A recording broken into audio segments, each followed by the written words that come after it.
welcome everybody to Bitcoin Workshops number 87. We are here live at the Cowboys Casino in Calgary, Alberta, and we are here on a Thursday night with the whole gang, and we are talking about cryptocurrencies, Bitcoin, the marketplace. We'll call it maybe some investing for some people. We'll call it some snooping for others. We'll do all kinds of stuff tonight. As usual, the disclaimer is there's no advice, so if it sounds advicey, it's not, and you're just hearing it wrong. What we do every Thursday that we do this is get together and just talk about what's been happening, what we're doing, how we're coping with the marketplace. Is it bear? Is it bull? Where the sweet spots are at, where the new technology lives, understanding the technology a little more, learning about blockchain, learning about cryptocurrency, and learning about how all that finance and the digital world is going to affect us in the near future. Okay?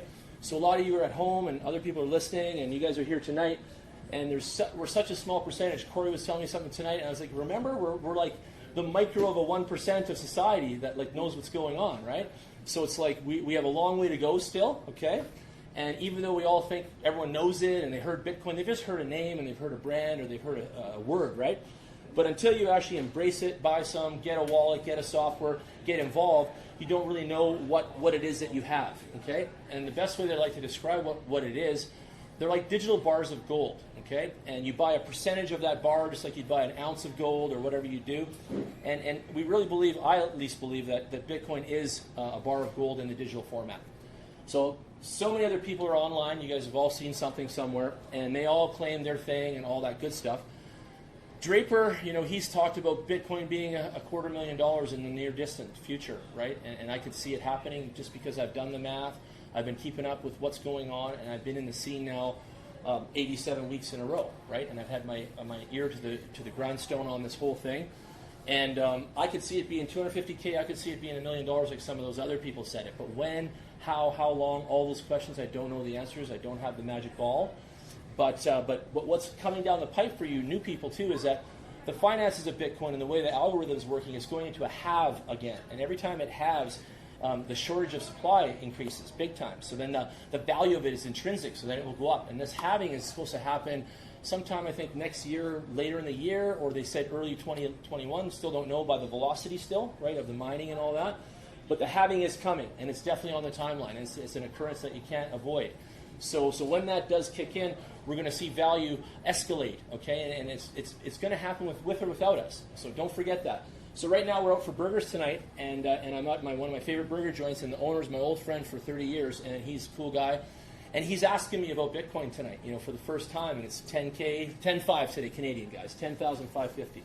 And he's asked me about it for the first time, and I'm like, man, you can see he doesn't want to miss out right now because he already saw what happened to other friends, and they probably talked from last year and all these things. So it's interesting to see kind of almost like a second or third wave of open eyes in the community and regular people just stepping out of it and looking deeper.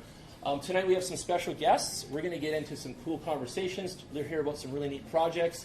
We're going to learn a little bit more than we have before, and we're going to go deep on a few things. So let's jump into our favorite website, which is mine, and that's bitcoinworkshops.ca. And on here, you've got a little bit of cool things happening as far as resources. You've got links to some of the websites that you want to be part of here, and you can hit these tabs. And I've got a referrer link on a couple of them here, and then you get credited some money in your account. If we, hey, watching online there, are you? Awesome, thanks. Hi, Neil. He's watching on his phone. So what we have is these mechanisms of wallets and savings. So I just explained. A lot of the females in the world of crypto love Coinbase. They want riskless. Hey, come on in, Matt. Welcome. And they want a good time, and they don't want to fret. So Coinbase is insured. So Coinbase insures the crypto, one of the few in the world that does that, if not one of the only. Binance is also a wonderful website for buying altcoins and all the other cryptos. They were recently hacked. I did question the validity of their programming and their authority. And Kevin's nodding, and it's like, we've seen so much about Binance, hey? Listen to the hogwash for a year and a half, and then all of a sudden, it stole how many Bitcoins out of the back door, right? 2 years in a row on the same day. There you go. So there's some kind of worm. Bitcoin. See? Whoa. 70,000 Bitcoin. And welcome, Neil, and welcome, Matt. What you guys will see, too, happen. It's a great night today. Good turnout. what you guys will see happen now is all of this stuff is really sleuth, and who's doing what, and this guy claims this, and it's almost like a massive conspiracy in some of this stuff, guys. Well, and the best thing about that Binance hack, still, because it's blockchain, everybody can see what happened. Yeah. So now they're tracking those coins, right? It's almost like The the community is tracking those coins, to see where they go and spend and everything. and when they try and cash them in an exchange or whatever, there's good now. Gotcha. Or now who's got them, right? And it's Binance and a few, not just Binance, a few of the other exchanges, Blockchain Federation, right? Yeah. It's interesting that that's they're their own police, right? Mm-hmm. The world of regulators out there, though, are talking a lot now, and they're always in the news, and people are claiming the SEC is going to get involved with these things and all that kind of stuff. But a lot of people don't understand that Bitcoin does not run on the system of the government, and it doesn't run on a railroad that can be stopped. It's not something like that. Everything about Bitcoin is a volunteer mechanism. All the servers and the miners and everything that's up in the air holding it up is all a volunteer basis. So no one's getting, it's not like some bank is paying somebody, to hold this up and run this stuff. So really the only way that they could turn off, anything Bitcoin or anything crypto is just shut the power down, shut the internet down, and this kind of thing. So if that does happen, then it's going to happen to everything. Like point of sale machines won't work, and the whole world will stop. Satellites. Right? The what? Go to satellites. Oh yeah, we'll go to satellites at that point. But no, you know that, right? Like everything can't stop. So Bitcoin's being held by the people. It's in a volunteer mechanism, and you can't stop Bitcoin. So keep that in mind. You guys have nothing to fear holding on to that, okay? One of the things I want to say is get good quality software, right? Ask me. That's why you guys come out on Thursdays. That's why you guys, most of you know me and some of you are new, and thank you for coming out tonight. I'll give you my card and stuff. Everyone else here can help you guys answer questions too. But one of the reasons you guys come out and do this with us is to learn what the good quality products are and the good quality softwares. And I've tried a bunch of them, and most of these are all top quality. I'm going to update this list for the end of the month because we've got some new stuff now. But even the brands are the same. You can find them in your phones. And like IM Token has a 2.0 version, which we like. And same with Jax has Jax Liberty, which is made in Canada. And we always recommend that brand. It's the orange one there, the JAXX. So made in Toronto, awesome company. Talked to the CEO on the phone a long time ago about my magazine and stuff. And really cool people. And then people always ask me how to store their crypto savings and things like that securely. That ledger here, the word ledger, you guys can search that and Google that too and buy yourself one directly from the website. It's one of the coolest devices to hold all your crypto coins and wealth in your crypto. And then you can pop that thing in the safe and all that. And then they always say, well, what if I lose that little USB thing? Well, if you lose it, you can still go online to the website with your same passwords that you had for the device and then re-establish your account and your funds that way. So you've got A and B, in the plans there, so you're not going to be screwed. There's probably a C too, but I haven't got to C yet because most people. No, the seeds. Oh, the seeds? Yeah. You keep your seed. You keep your seed phrase and all that stuff. Then you go online. You bet. So it crosses between the two, right? CoinMarketCap. That's our site that we use every week. It's on here. And I want you guys to know something else too, that this is very much an international thing that we're doing with crypto. It's running 24 hours a day, 365. The majority of the velocity is in the eastern part of the world. We're in the western world where we have good banking, good credit, and a lot of great established things. So we're not as aggressive as they are in the eastern side of the planet. So keep that in mind. So a lot of the velocity, a lot of the buy-in, a lot of the results that we're actually winning from and gaining from is the velocity and momentum that's happening on the east side of the planet. Go ahead, Neil. Could you roll up to the top? We had my Cilium on the left-hand side. I had a Cilium card account in my cell phone. Yep. And then I upgraded my phone, and I went, uh-oh. So I went to my safe, and I was procrastinating. I just didn't have time. We finally got the seeds into my new phone. Yep. And I went, hey, it works. Of course it does. And you're surprised and happy? I was like, yeah. Well, I'm glad that you're happy that you saved your seed and not the opposite of bitching because you lost your seed phrase, And I right? transferred that to my new wallet. Of course. So I have a question. What is seed? Well, here's the thing in the space. People call the blockchain address a hash. They call the 12 key words that's your password to the whole device a seed word, a seed thing. So there's different terminologies going on, but wallet's still a software. You know what I mean, right? So just different words. But the seed is just if you don't record your 12-word password. then Yeah. what? Then you're SOL, man. You lost Yeah, your shit out of luck, buddy. I heard one guy, Yeah, he lost- 100%. Yeah. His wife lost the seeds. It was Bitcoin when it was like 12 cents or $12. Yep. He said, he told my buddy yesterday, that was 96 million would be today. Oh my God. And so now he's teaching everybody how to do this properly. It's like, Good. Was that the guy you were going to bring tonight that you showed me the video of?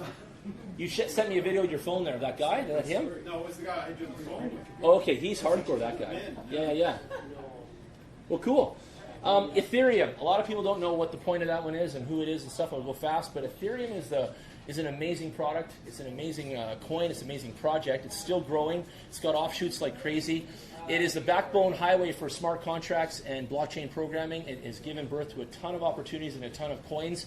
And in the old days, companies like oil and gas would start an IPO and get all their friends and family buying shares and doing all that. Well, Ethereum provides the coin that all you see, the ICOs and IEOs and STOs and all the names they got today. Ethereum is pretty much the starter backbone capital that all these things start from. They go in a token, and then they go from token to coin, and they do this maturity thing and all that kind of stuff. So Ethereum is a very powerful piece of the crypto puzzle. And if Bitcoin is the Coca-Cola, then Ethereum is definitely the Pepsi, right? And it's right there with it all the time, right? And it was developed by a Canadian, Russian kid, smart guy, super smart, Vitalik. You guys can study him.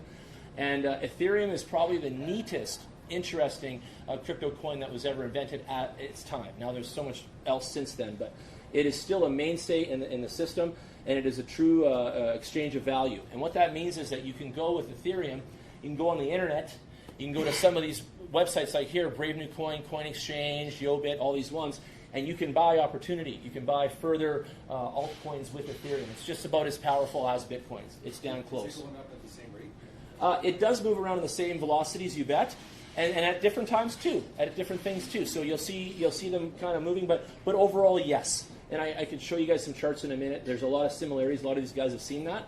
But there's a lot of similarities between all the coins, the majority of altcoins and Bitcoin, right? Recently, Bitcoin's inflation has been rising way faster than the rest. Right now, we're at 138 billion. Yeah, 138 billion. 138 billion. So it's and that's just Bitcoin, okay? And then, the whole market is what? yeah, we're at 246 billion right now, which is huge because just months ago we were at 97 billion, right, and stuff like that. So we're at a $250 billion right now, just at $250 billion, and that's big. We've doubled and a bit more since just the months ago, since I got back from Mexico till now. Just so you know, it's March, right?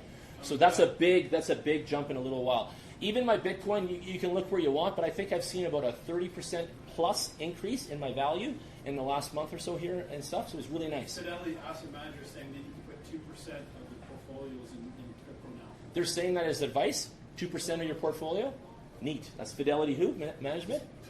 100 trillion under management. Yeah, I saw that they're coming out with their own paper Bitcoin too and stuff. So some of you guys should be careful of some of those things too, because some of the things that those funds are doing, they're not real Yeah, cryptos. it's true. They're not. just You're really- buying like a paper on a wager against the crypto, Yeah. right? Like in that sense. So you got to be very careful what you're buying out there. And a lot of the traditional people that aren't here tonight, we'll just say they aren't here tonight, are looking at their mutual funds and things and thinking of crossing over into that kind of mechanism. It's not the same mechanism that we're dealing with here. Just so you know that. Is there ETFs that Right? are trading? Is there what? Is there ETFs that are Well, trading? you know why it's No, not on here. why the last little run up was like a little mosquito on the back of a bull. The bull is coming, and it's because they're insuring anybody who puts money in cryptocurrency. They're insuring Oh, yeah. the principal. Oh, yeah. It's going to be a tidal wave of money, like trillions of dollars in the United States. And that's what we're hoping. And then, I don't know, about 4 months back, I had a PowerPoint sent from this finance guy in Greece. And this guy from Greece, you were here then. I think you were here, Neil. And I had its PowerPoint. It was rough English. It was weird looking. But basically, he said in this thing, he says, when the marketplace, we're at $250 billion. He said, when we get to 1 trillion, everyone's going to wake up at a certain level of economy, and people are really going to start to move in. You'll see the floodgates open. And when we get to $5 trillion, it'll be fully vested and incredibly institutionalized, and all the big players will be in at this point, right? And at $5 trillion, the world is going to make a major, major financial changeover. So if you want to count with me, because we're all here, we're doing this for 5 years, right? So and we're only a year and a half into this. So 5-year plan. We're watching this thing. If this does what it says it's going to do, right? We're going to see it go from $250 billion to let's say $5 trillion, and we'll be here to watch all that and gauge the emphasis. It's going to be amazing. That's the fake news now. We're coming. Oh, don't worry about that stuff. there's going to be all kinds of heists and news and all kinds of drama because anything that has value, there's all that stuff circulating around it. You know how this works, right? Look at the dollar, right? It hasn't been done. So Exactly. It's new frontier. So let's look at the chart for a minute. Today we're down 5 points, 5 percentage points on Bitcoin today, which is fine. It's still ranked number 1 as usual. The last 24-hour volume's been at $31 billion, so that's a nice little number, 31.9 billion. Let's see who the biggest markets are. Lately it was BitMEX. They were still wagering. So yeah, it is. So a lot of you gamblers out here, and we are in the Cowboys Casino, and again, I'm giving zero gambling advice either, but on BitMEX, you can 100 to 1 your Bitcoin, and it's like credit, and it gets dangerous if you do the shits. But they will leverage you 100 to 1, okay? If you deposit in your account, they'll 100 to 1 you at BitMEX. And then you can play the game, and you can go after the opportunities, the lifts, the coins, and stuff like that. I know Matt's back here. He's always asking me, Jan, what's a crypto side hustle? Well, that's one of them. You don't have to go 100x on it either, or 10 or whatever. You can go less, right? You can just 5x your Bitcoin and then play like that. So I think you can control your amount of damage, But they do it, and they're the only ones that do it really well, and then you can short Bitcoin. But right now we're on a bull run, so that's not going to work, you understand? So it's different, but there's a lot of economy that's made in BitMEX in particular. And again, some of you are new and all that, I just want to explain. BitMEX is an exchange house, and it is a place where the coins go into there, you send your Bitcoin values in it, and then you buy other altcoins, and you wager, and you do other things, stops and shorts and things like this, and different moves in there, okay? Yeah. No fees, they don't charge. They do and they don't, but it just depends. Like, there's no fees if you do Bitcoin with USD specifically. Make sense? So if you put your US cash into their company, They love it. they're happy. No fees, bring it in. Right? You get it? I know you get it. Smart. And then they're like, yeah, buy Bitcoin with all the US cash you got. Wire it in. Right? Like, just think about these guys. They're damn smart. And not only that, I want to show something else. Like, we see all this brand hogging and all that stuff, but these guys are holding 11.2% of the marketplace. If you guys at your shipping company you work for held 11.2% of the marketplace, you guys would be doing better, right? You know that. So that's a big, big chunk of the pie, right? And so on. And the next guy down is 5% of the market, and that's Negoci Coins, which is really a weird one. I don't even know what the BRL is. Does anyone know what the BRL is? It's new on here. Brazil. So it looks like Brazil has taken the second spot in the Bitcoin markets, which is new, ladies and gentlemen. Write that one down. We've never seen that before. So now if you use a Brazilian dollar, whatever it is, against the Bitcoin here, this is one of the biggest traders right now. They're half of what BitMEX is doing. They're 2.2 billion right now out of Brazil. And so a lot of people discount South America. They think they're poor people and all these things. They say that. And there's a big variance between the poor people to the rich there. It's a greater spread, right? They say that. But this proves to me that they're still a very powerful people overall, and they've got money to blow and spend, and they wouldn't be putting it in crypto if they didn't, right? And if a one section of the world can take over what is now the number 2 spot in transactions, that's pretty cool too. And you love your Costa Rica. There's a lot of fans in this room of Latin America, right? And he goes down there all the time, and I can't wait till you send us, hey, I bought my beer here with the Bitcoin or whatever, or crypto or whatever. I know you're going to send me that one day, right? Coinbene, Chinese company. What do they say in there? US dollars, they're way down, not way down farther, but they're 3% of the market, which is still huge. Coineel, OX. And what I'm seeing here is a lot of other players have bounced up to the top ranks here. So the Bitcoin markets are going through some changes. There was a day when Binance was like number 1 and 2 all the time. It was BitMEX and Binance kind of slugging it out for those spots. IDAX was in there. That was a big player there. Huboy was in there. Hey, you've seen all these other guys before, but it's interesting to see now all these other players worldwide are getting in there. So when I see Brazil today, just as an analyst of week-to-week stuff, just generally, I'm a little bit surprised but not shocked. I think that's fabulous. I think the world is changing right now. So like the game of risk, we just lit up that chunk of Brazil right now, and now it's game time.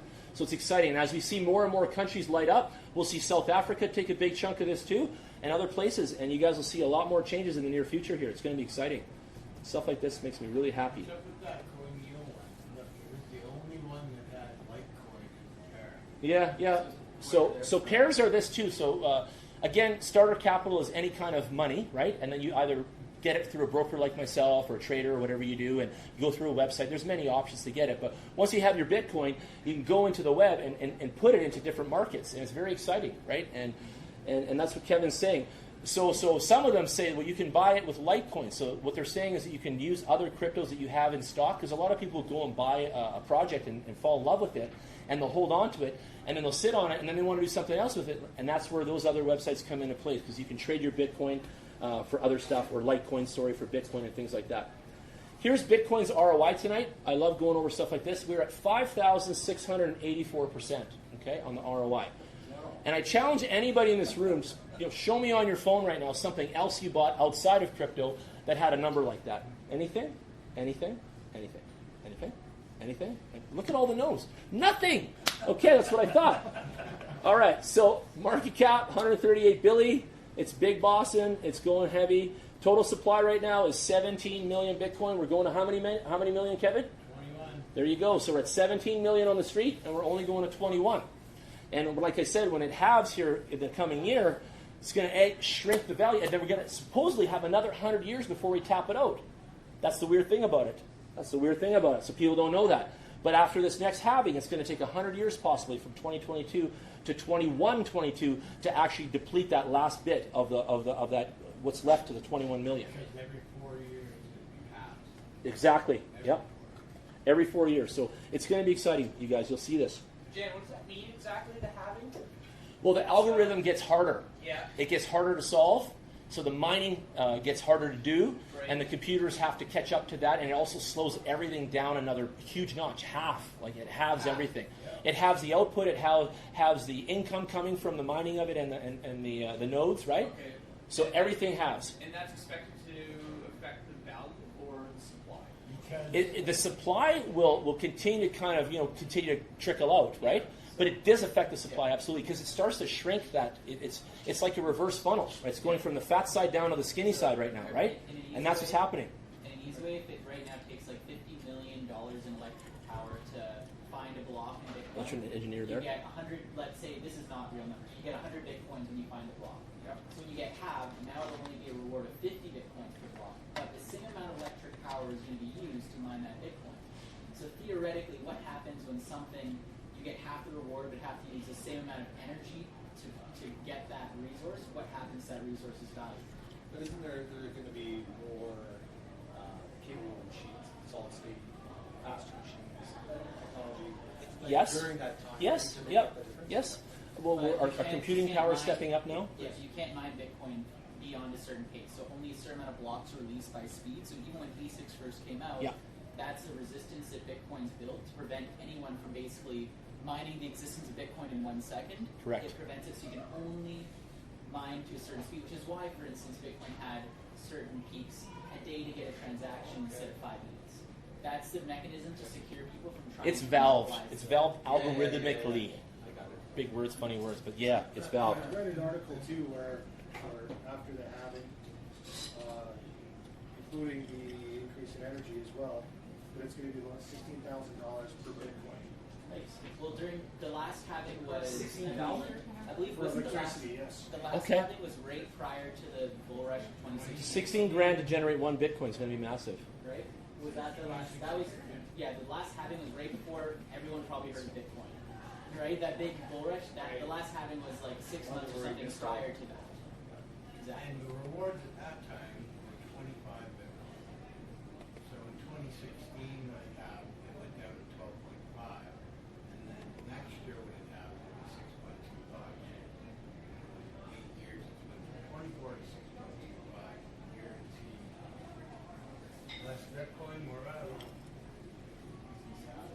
Scarcity. So I always jump onto the page called Recently Added on CoinMarketCap, and I like to check this page out a lot. It tells you what has come out on the marketplace that's been a valid entry into the exchange world and things like that. And it's a good place to shop for deals, and it's a good place to shop for lift on your money. I'm going to explain a little bit of how you could make a lift happen by buying into something like this for a second, and then you guys will get the idea. Put those things in there. Okay, if everyone can see, the second one down here on the screen is called FAB. Okay, the symbol is FAB, fabulous. It's fast access blockchain. Okay, It just came out 1 day ago. I knew about the project before. I saw it on other lists before that it was coming, and there's different nodes and stuff releasing. It just released 1 day ago, and the value of it's already at 6 cents. And Kevin knows how, and same with Corey over there, they know that that's fast. Like, we don't get to 6 cents that fast, because if you look at the one right above it, we're at 3 millionth of a Satoshi there at the QWERTY coin, and that's millionths of a penny of value right above it, right? And come out in the same day. And the volumes and sales are the same too in the 24 hours, so they're in there. So right away, you as a potential trader in this world of crypto, you would want to be checking out Fabcoin, and you want to find out what's making that tick and why, and if you should get all over that. Okay. And an example, because everyone always asks me, how do you make the money doing this, right? So here's how you would see this came out 1 day ago. You'd see it's at 6 cents right now. You would take a certain amount of budget of Bitcoin that you have in your wallet, in your account, and you'd go to the exchange where this thing is available, and you'd purchase that. Let's do $1,000 for a second. So you just buy $1,000 worth of Fab with your Bitcoin. And then as Fab starts to race, because it just came out a day ago, now their marketing and their advertising, their PR is going to go out around the world. China's going to get a hold of it, South Korea, all these places. And you'll probably see this coin, because with this kind of results of coming out at 6 cents, it's already got so much more velocity than its competitors. So that's why this is the one to watch. So now you're going to see this thing probably go from 6 cents maybe to 56 cents. And I don't know that at all. I'm not even saying it will. But that's the kind of idea. And that's the kind of moves that I look for. So I'm always looking for this kind of deal right there, because that's something small that you can jump in with a small amount of money, and you can extrapolate big gains off of that if it works out for you. Just saying, right? And I also want to say this, because I was talking with some investors this week and things. All of this stuff is so risky. All of it is so risky, and people are weird out there, and there's a lot of weirdos and just things, but just keep that in mind. And I also want to say this too, is that I bounce in and out of these things. I don't really stick around for the drama. I don't really hang around for the ship to go down. I don't really care, what if the CEO gets all this money and then goes on drugs and spends it all on cars and motorbikes and scotch and stuff. None of that stuff impresses me. And I'm out to make money doing an investment, in my mind, right? So I don't want to be partake of any of that junk. So what I try to do is get in and I get out as quick as possible. I try to take what I call a reasonable action, a reasonable lift. I'm not greedy. I don't go in there and try to sit around for 200% if it's not coming. I take my 20% and I bounce, right? So keep that in mind. I feel like a lot of you that are new to this space too sit there and kind of hold your shit in one pile or whatever, and don't. Move it around, right? Move it around, buy some other opportunities, learn more about the space, because if you don't do that, you're not going to get what the juice is all about, right? Yeah, exactly. You got to get the juice though. And John, right? Just like we always said, you buy a coin, you see it above, 20, 25%, so half of it. Yeah, even sell half of what you got, get your money back. Do you move into your wallet? You do. Wallet, you go back in. Good question. So how would that work? Even better than that. So Fab's there. Okay, I got my $1,000. I'm going to buy Fab at 6 cents. Okay, so I go and I move my funds into the exchange where it's available, because it'll tell us in a minute. I'll show you how to find that. So we go to the exchange, which is the website. I've signed up. I've logged in. I've given my driver's license, because I'm doing money. It's okay to do that. Don't give your passport, but definitely give your driver's license. So I move my Bitcoin into the exchange from my wallet and my phone. It's now there. I got my $1,000 worth. I go and I buy my Fab coin. I buy $1,000 worth of it. Now it's there. Now by Thursday next week, it goes up, and my $1,000 is now $3,000. Example. Now I sell it back inside the exchange. Same software, same website. I log back in, and I take Fab coin and I go to the market inside there and I sell it. And I sell it at the ask rate right now. And then bam. And when I sell it, it puts it back in my Bitcoin wallet with the profits, right? So that $1,000 is now $3,000 worth of Bitcoin. So that's the money. That's the juice, right? That's the move, right? And then you can keep doing that. You can keep doing this, because I got friends that have been doing this for a year and a half, 87 weeks in a row. 87 weeks in a row, shopping for pennies, turning them into dollars, and rolling like that. And that's their whole focus, and they win. And when you want to go back out, these are all available. You bet. Yep. So there is one thing to say though. Go ahead. If you want to go on Google, there's market books just like stocks. Not sure if anyone does those, but there's market books and liquidity with every coin as well. As you can see under the 24-hour volume, it's super crucial that you always make sure there's someone on the other end willing to buy the amount you're willing to sell. So if you can Google it, someone lost $400,000 last week in Pivx because they were buying at market price, but they decided instead I'm willing to buy all 400,000, just clear the order book, whatever, I want my coins now, and they pay 15,000% higher 50,000% higher. than what they should have. Yeah. So That's a donkey move. We don't do that, do we? yeah, so that's why you always got to make sure. Always like ask experts if you're gonna do trades. We don't do to, that. Like, make sure you're doing. That's because he didn't put a set price. It was a small coin. He was wanting to buy. You know, it was a penny coin, like he was saying. The volume per hour was 5,000, and he bought 400,000 at once. So it cleared literally anyone's trade that was there for probably the past 2 years sitting. And they were really bad prices, right? There was probably a saturation of $20,000, $30,000 thick, and the rest was thin. So they just blew it all out, and it was. So if you're selling them, can you put your let's say you had 1,000. You can see the market book. So if you can you just put in some donkey orders? You can. Oh yeah, Yep, you can. I You know bet. some people that always throw in donkey orders, and I've seen at least 4 times now that if you would have had a donkey order on a certain coin, you would have cleaned up. $10,000 because somebody entered wrong. Yeah, because Yep. somebody does it wrong. You would have cleaned up. Yep. But you got to shop around. That's almost another point too. You got to shop around because you got different people selling in different exchanges, Sometimes right? why a lot of people- And different people are different donkeys in different exchanges, and then you take advantage, right? Yeah, a lot of people like to have a crypto manager because then you just don't make those mistakes, right? It sounds like a bad mistake, but I've seen so many people do it that it's a $5,000 mistake that. Okay, guys, we're going to bounce a little further down. I just want to show you some other stuff because he's onto the numbers with us, and he sparked another thing in my head. Circulating supply. So as we come down 4 days old, Swift cash is out, and Swift's big. You guys can write that one down. Swift, SWIFT. 86, million circulating supply already, and that's fast. And we're still well below a penny here, and we got a market cap already of 315,000. So when I'm eagle eye, Jan, and I'm looking for what I'm looking for, this is another one that stands out to me, Swift Cash. So I go research this even further, and I find out what I should be doing here, and I might want to take a position. And if furthermore down, 8 days ago, IDEX came out on the market. We're already at 8.6 million.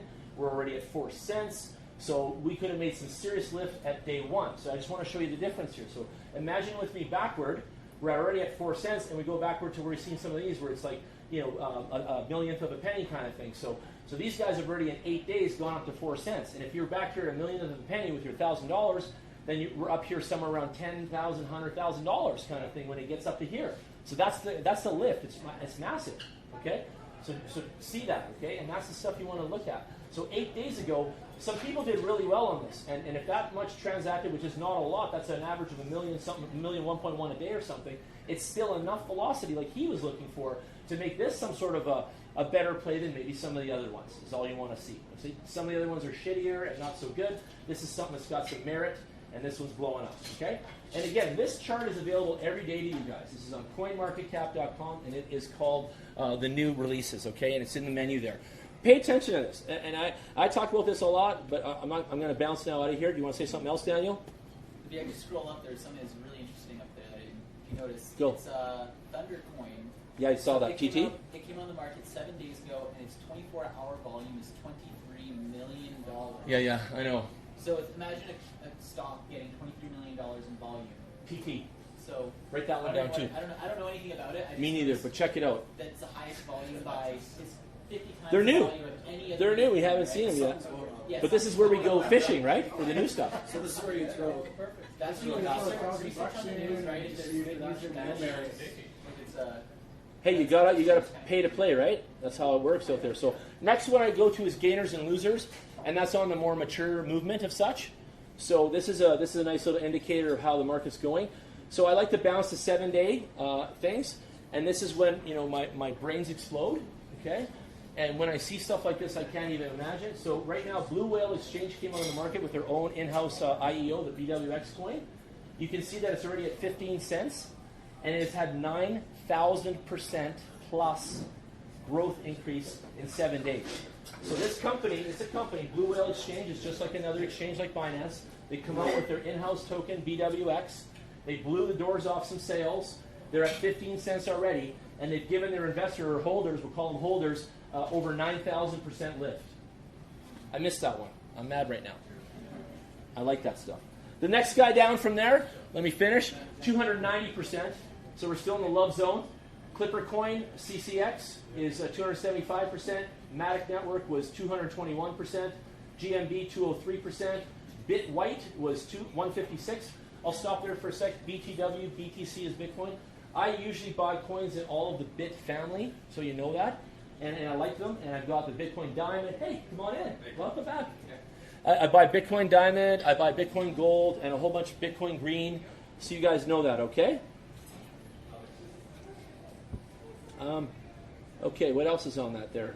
I just want to see if there's anything. There's an actually big one. Neem's a blockchain that's enterprise-based, so it's been around for 10 years, and it's up 88%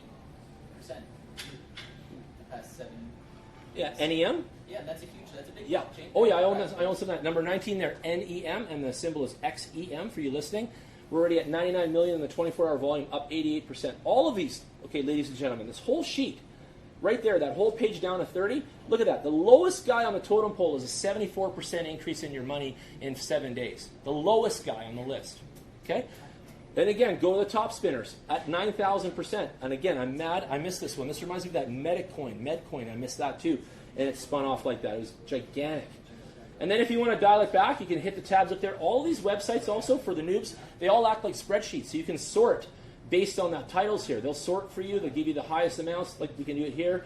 So Matic Network had 58 million in the last 24 hours, man. Matic, M-A-T-I-C. That's insane. And it had a 14% lift in its economy for you. So it's huge. It's really huge. So back to percentage-wise, the top dog of the week in 24 hours, in the last 24 hours, has been GMB coin, HQX coin, and they're both at over 100%. And then Carat Gold. Carat Gold is up, ladies and gentlemen. 7.5 cents USD. Boys, you see that? So you guys like that. 54% increase right now. And what was our highest on Carat Gold that we saw? Was it 11 cents? It got to 11 or so. 12?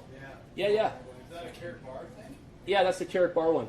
The one that Nick's all crazy about and all that. And that company came up with another coin called KCB after, right? So they were trying to do another big buy-in on their bullshit stuff and all that. And it's fine. Like they're a business and they're trying to make it out there, and everyone has their little opinion and stuff. But really, at the end of the day, like Kevin and I talk about all the time, we don't give a shit who the CEO is. We don't give a shit, what their name is. We don't give a shit about a lot of those other things that everyone's giving a shit about. We give a shit about making money. So, if we can't make money with this asshole CEO or whoever he is, then we don't care, right? We're bouncing. We're out of here, right? Like, who cares? So run the company, run the software, run the idea, run the mission, run the play, run the blockchain, transparent, beautifully, do what you say you're going to do, make us all money, and we're behind it, right? If not, we're bouncing and we're going to another project because there's only like 2,000 or 3,000 to choose from, right? Only. Yeah. So it's like, oh my God, we have nothing to choose from, right? So yeah, amazing. Look at that. Okay, I told you guys about Bitcoin with the double I. I don't know how long ago. We got to listen back. Bitcoin with the double I came out at nothing. Nothing, Kevin. Right now it's 34 cents. It's still fucking climbing. It's Bitcoin with 2 I's, and it's been going up I don't know how long now. It's like a stupid spelling error, and it's rocking. And again, it's a shit coin, let's say. Let's just call it that, but it's making money. It was a little while ago, man. But not that far. It was this year. Huh? No, I didn't make my... I want to make a pasta coin, like for pasta, like spaghetti and all that. I think it'd be huge. Okay, so... Well, they made the beer coin. They've already made a pizza coin, just so you know. They made a burger coin. They made a lot of stupid shit already. It's out there. It's out there. Dan! Hey, man. How are you? 34 cents right now on the B2G, which is really cool. Yeah, we'll go to markets. I want to see what's selling here. Down. Okay. So X-Rates has got the biggest volumes on it, 312,000. And then DigiFinex, LA Token, Coinbene, Coinale, and a few other ones in their stacks. Yeah. They're all mostly paired with BTC. So people are spending their hard-earned Bitcoin on this coin. But they're buying the lift, and I know why, right? So it's what's happening. So it's cool. But Bitcoin with 2 I's, who knew, right?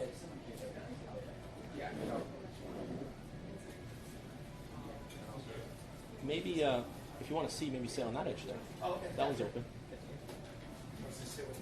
Come on in. No one wants to sit with you. Okay, let's go. So I wanted to show you that. I think we're good there. I think we've covered enough stuff tonight. So real quick, we have 2,182 semi-legitimate coins listed on the coin market cap. I say semi because nothing's guaranteed, okay, but it is good stuff. They do their diligence of some kind. There's 18,422 markets out there now. So that was peanuts in the past. It wasn't even 1,800. And now we're at 18,000 marketplace out there. The market cap's almost at $250 billion. We're excited about that today, ladies and gentlemen. We're making gains. The crypto world's expanding. We're at $244 billion, and the 24-hour volume has been $112 billion, so it's really nice. Bitcoin's dominance has also risen, Daniel. We were at last week, or the weeks in the past, was like 51%, 52%. We're sitting at 56.6, so that's pretty cool too. We've had to gain a whole crypto market dominance of even 4%. Only imagine how much power that has to be, right? Of velocity and stuff like that. The one thing we didn't look at was the Bitcoin chart real quick, and then I'm going to switch to some special guests. So let's have a look here.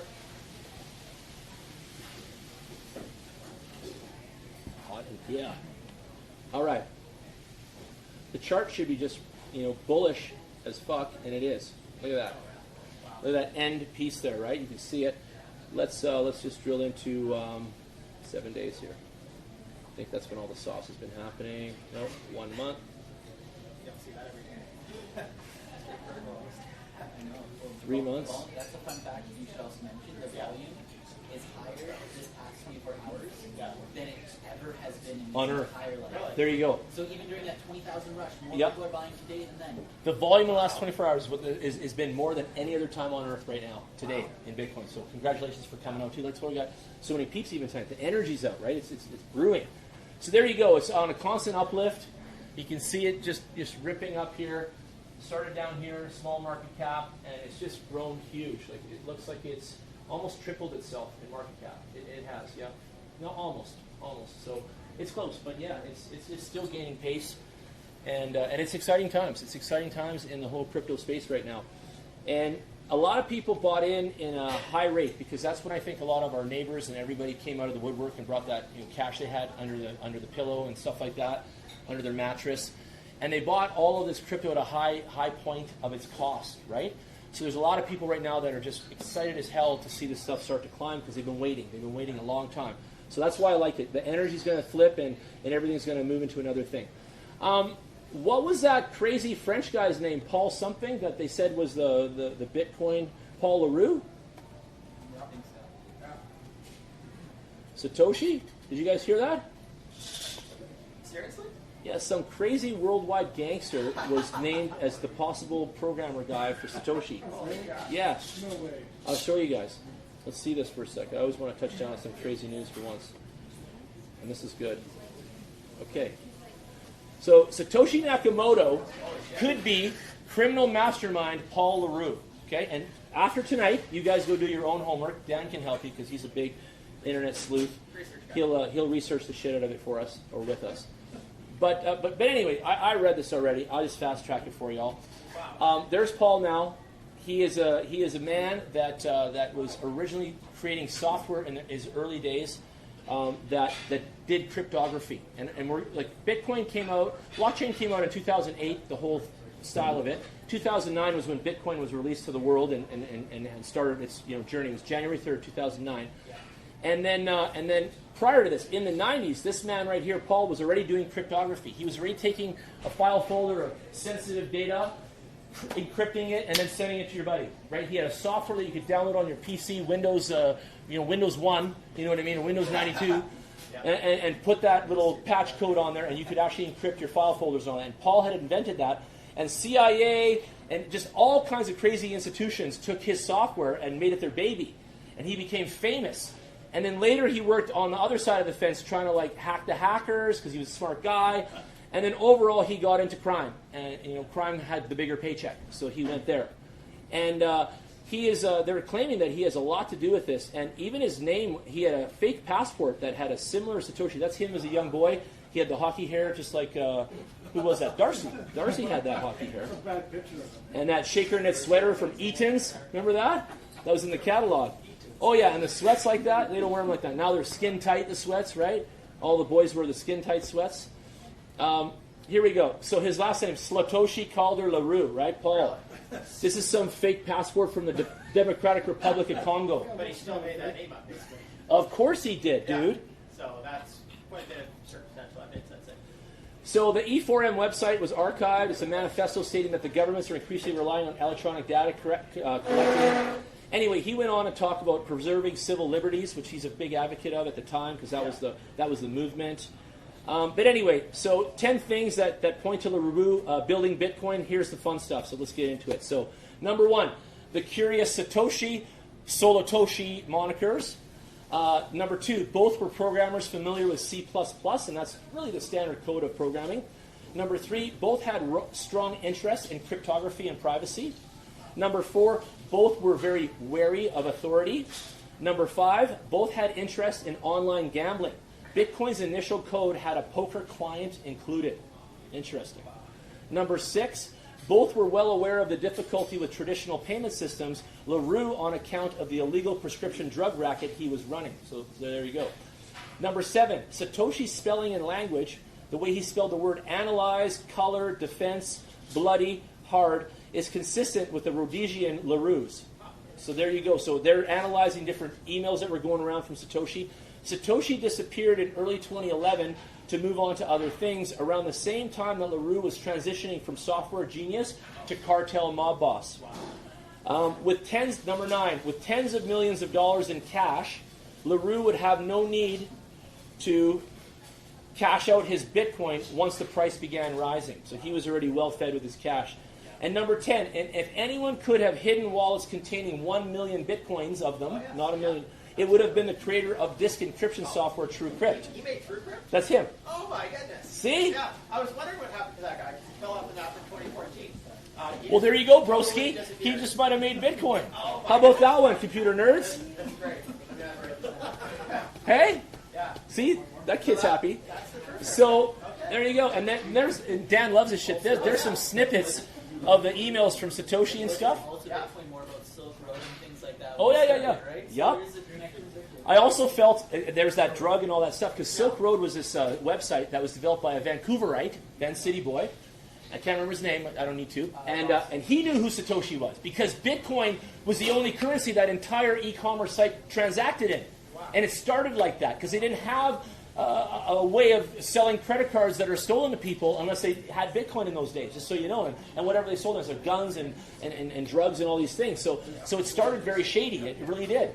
And that guy from Vancouver, the DEA put him in jail. He's in jail for life now. And the way you used to get to the Silk Road is you had to go on Wikipedia, and somewhere in the chapter of text, one of the highlighted words that's there, like a hyperlink underlined word, you click that and it fucking took you into this giant eBay website of the Silk Road. And if you didn't know what page in Wikipedia under what topic and what word, you were shit out of luck.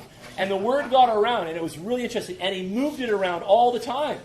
So almost every day he changed the article, the topic, and the keyword throughout Wikipedia.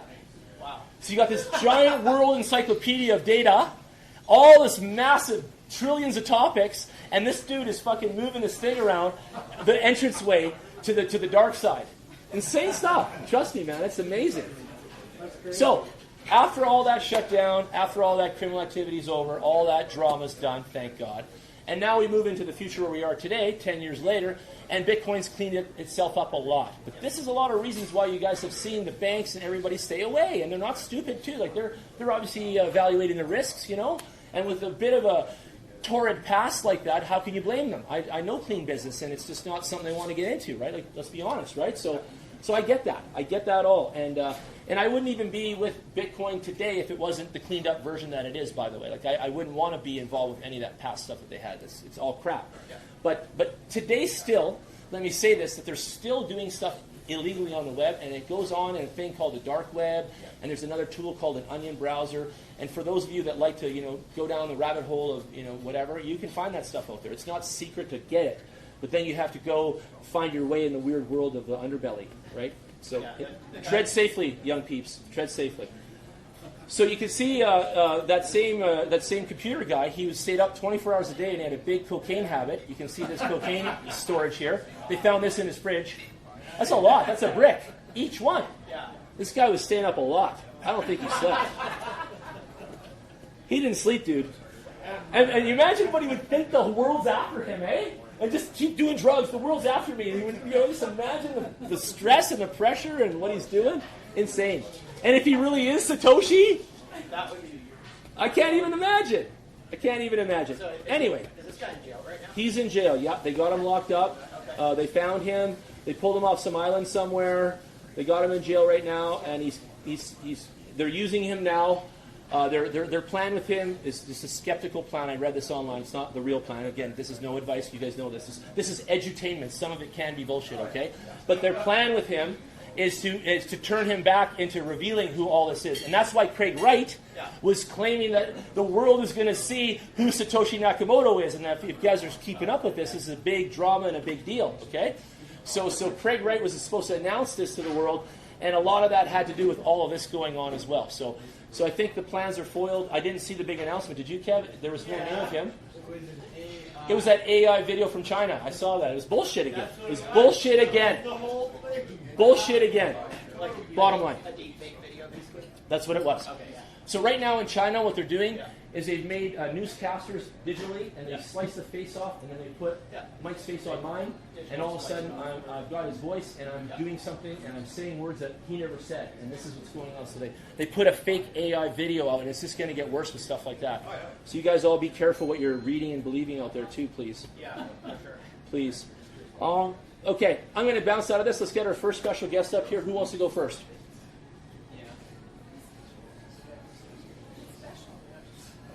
Mike, you're first. Do you want me to switch laptops? Yeah.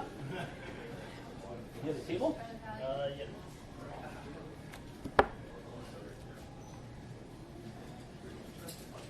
Okay. We are going to move to another little segment today.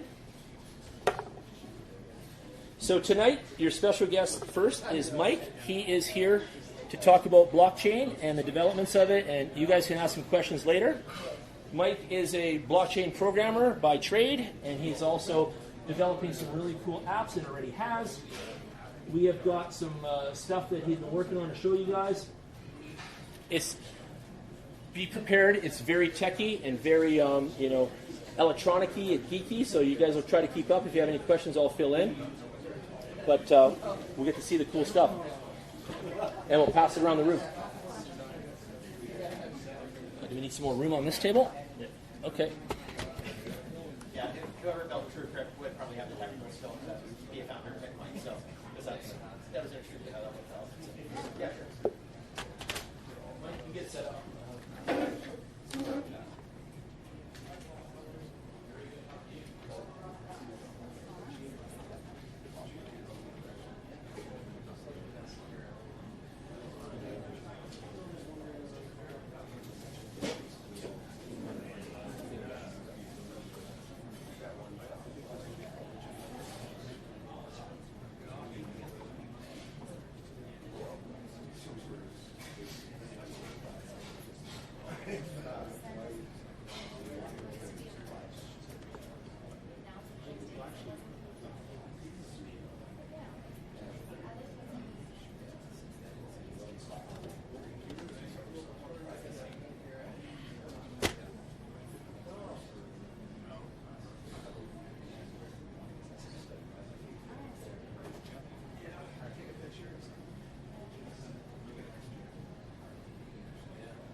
happening, Mike? Getting set up? Yeah, something's wrong here on this guy. I don't know what it is. Maybe he's not he's not connected to the Wi-Fi. Can you connect to the free Wi-Fi there? Yep. Okay, good. Perfect. You want to increase the size of your box there or anything? Or? Yeah. The Wi-Fi is kind of being buggered out. Is it? Yeah. Okay. Is it Melrose or what? No, Yeah. go for the Zen 8 one. Zen 1 on Melrose? Yeah. Okay. Then Well, it's working here, right? Is that showing there? Is that what you're looking at? I don't think it's working on this one. No? I might just do off my phone. I might just do Tether? yeah. Do that. Yeah, tether then. So we can't get a full line out, hey? Yeah. Okay. You gotta be prepared for these things too. It's normal. We're not getting good quality Wi-Fi to tap into. The reason I have good quality Wi-Fi per se is because I have the Shaw Go. I have Shaw Home, and then you put your MAC address in the Shaw, and then wherever Shaw Go is, there's your MAC address on the device and it gets reduced. And that was my laptop's coded. Otherwise, you got to run off a cell phone. Yeah. Is it coming through? Let's see. Yeah, just turn it on. Give it a remote password. I'd go like 1, 2, 3, 4, 5, 6 for yourself. Whatever. Just Yeah. do it. Is it not turning on? No.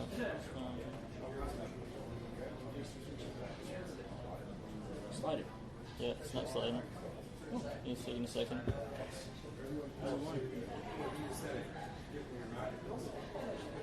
Hotspot and tethering.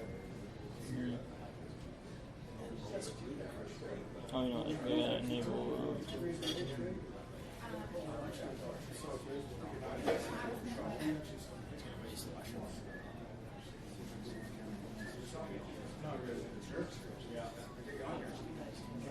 Data saver, turn data saver.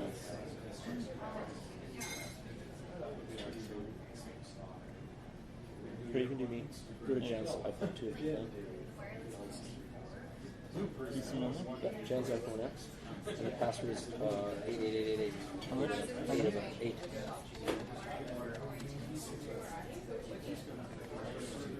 You good? I think so.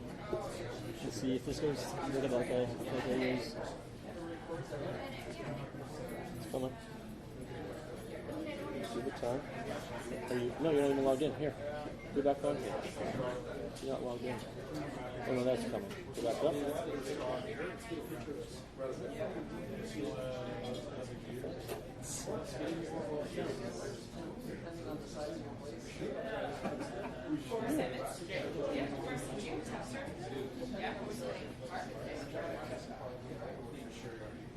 I think I threw off mine.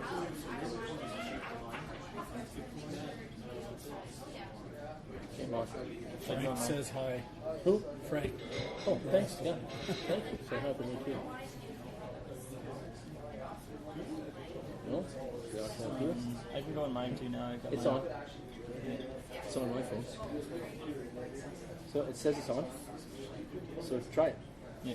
See if it works. If not, switch to yours. Looks like it's working. Yeah. See, it should be negative 999. Let's see Yep. There we go. Okay, that one works. And then let's go. I'll put it up here. How are they going to see this? You're not. Can I call them up over here then? You can just no. You can go. Just, I don't know. Because there's an extra HDMI. There is. Yep. Because we could just See in the back here we got. There's HDMI right there, but I don't know if that'll connect on. Can you come see this board going on right now? I'll show it afterwards. See if Okay. yeah, the problem is it's connected to the outlet, so. I understand. No, it's fine. I'll get them to come back here actually. Yeah. Is everything looking good over there? Yep. Okay, good. I'll leave my phone there for you. And then, okay. So you want me to introduce you a little bit first? That sounds good. Okay, guys. So our special guest number 1 tonight is Mike, and he is a programmer. and he eats and sleeps in digital code. He even has pajamas and the whole nine. He doesn't even sleep much. He might be similar to that LaRue guy, but less cocaine and just more blockchain. Okay? Right? Yeah. Okay, good. You see that guy's supply? Insane. So what this young man has done, first of all, he's joined my firm, which is called Brandworks Agency, for those that you don't know. And what we do now, and there's a little flyer proof that we went with Daniel and made, we program devices. So we can program a thing. Okay? We can make a thing talk to a thing. And it doesn't matter what it is. We can program a custom software. We can make an application. We can make a financial application. We can make an app. If any of you have the world's greatest app idea, let's go for coffee. Tell me, we'll sign an NDA, we'll make it. Let's make your baby, okay? We can make a DApp, a digital version, a blockchain version of an app, okay? We can do a blockchain programming. We can do a smart contract, which is an encapsulated database of data, and we can fire that anywhere it needs to go. We can run a factory now with blockchain as a software backend, and we have an egg producer by Lethbridge that's giving us a chance and a job to go down there and revolutionize their egg factory. Okay? We're going to print QR codes on the side of every egg that's the blockchain code. You're going to know every single one, and they're going to know how many, because they don't know. They never know every single day of production how many, ever. They don't. And they want to. And they want to be able to tell their suppliers what they can do, what there's coming, and all these things, right? So, very interesting topic. So Mike, my man here, is going to show you something that he has made for agriculture. And one thing you all need to know is that agriculture is letting blockchain in first. Okay, because everyone right now, oil and gas and medical, and everybody's got their door closed a little bit with just a little peephole open saying, hi Neil, what do you got there, blockchain? Okay, well come back in 5 years, okay? Come see us in 5. We're not ready yet. Alberta Healthcare just got their shit together. So that's the problem, okay? So what's happening now is that agriculture's letting us in, and we're going to do this. So this is right now, this problem, because solutions programming is always a problem. The problem is that farmers in Alberta get hit with hail and all kinds of other things that fuck them up and screw up their livelihood and their income. And they rely on insurance on reimbursing some percentage or total of that. Okay? The issue is that the insurance companies can't necessarily send an agent out for any reason on time. It takes time. It's a long time. And these people are already behind their bills three months by the time they get out there. That's right.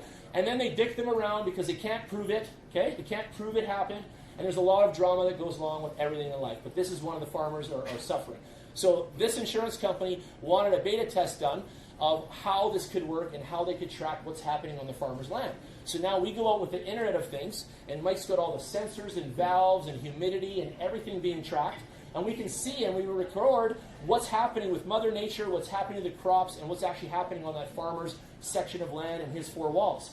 And now we're tracking him with the blockchain address. We're tracking all the activity on his land with the blockchain smart contract thing. And if the humidity dips too low, a smart contract is generated and sent automatically to alert the insurance company. And guess what?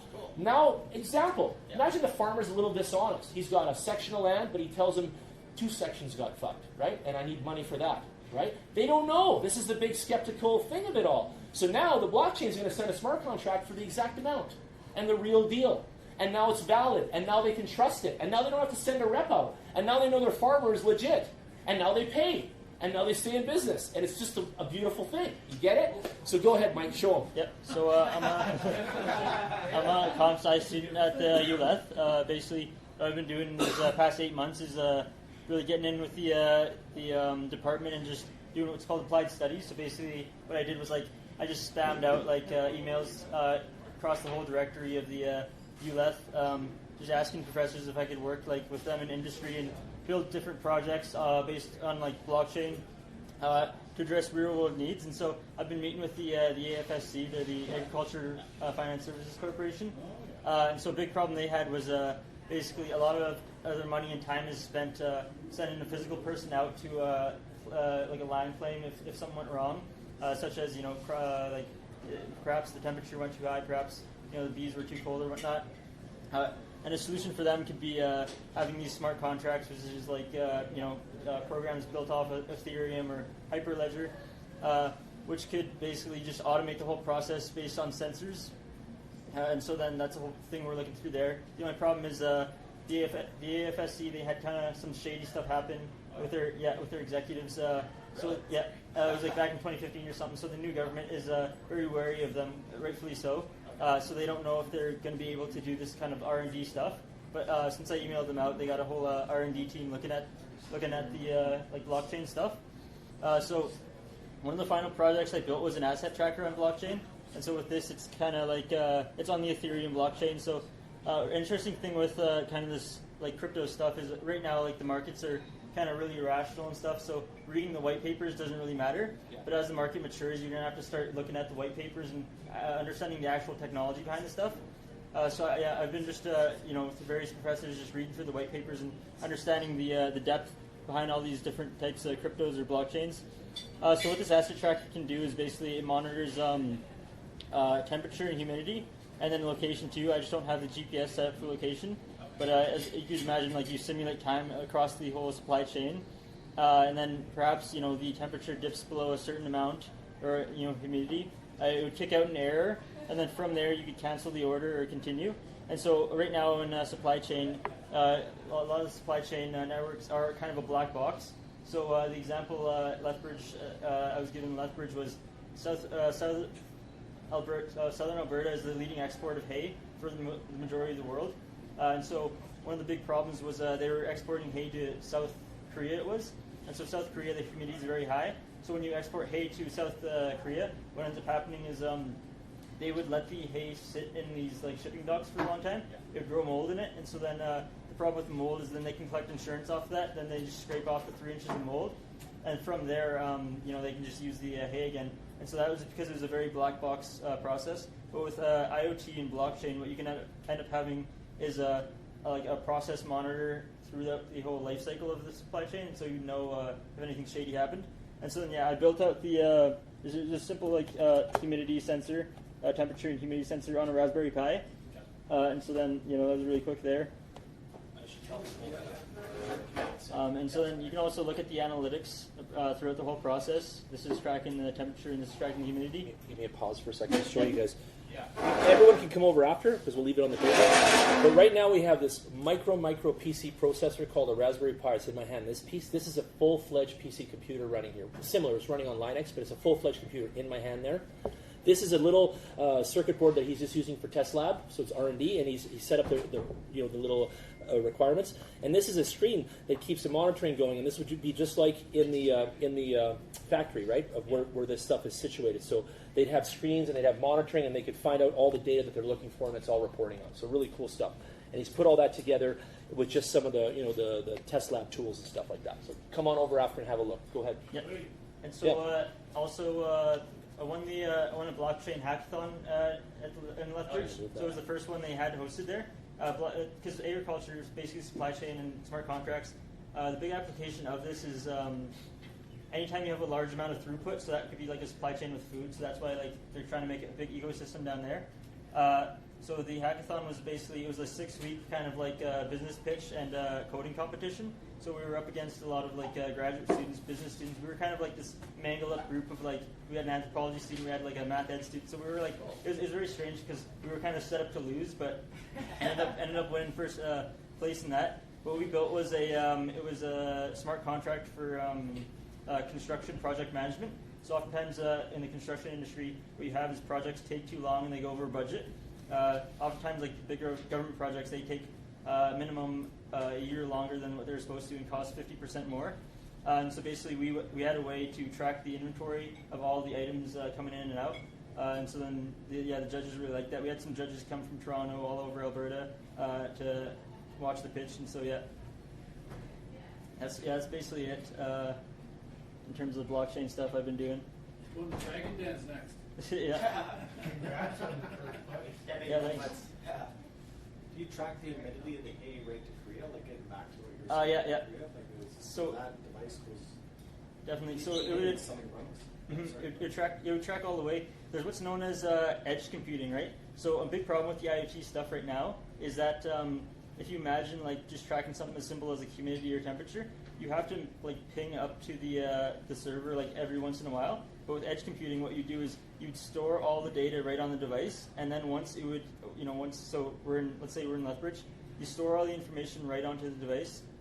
As soon as it ships to South Korea, then you can pick it up and then see if it's tampered with, and then it saves money on just the networking because that's a big problem with. So So with it's IoT. it's just storing the data, then it uploads to satellite.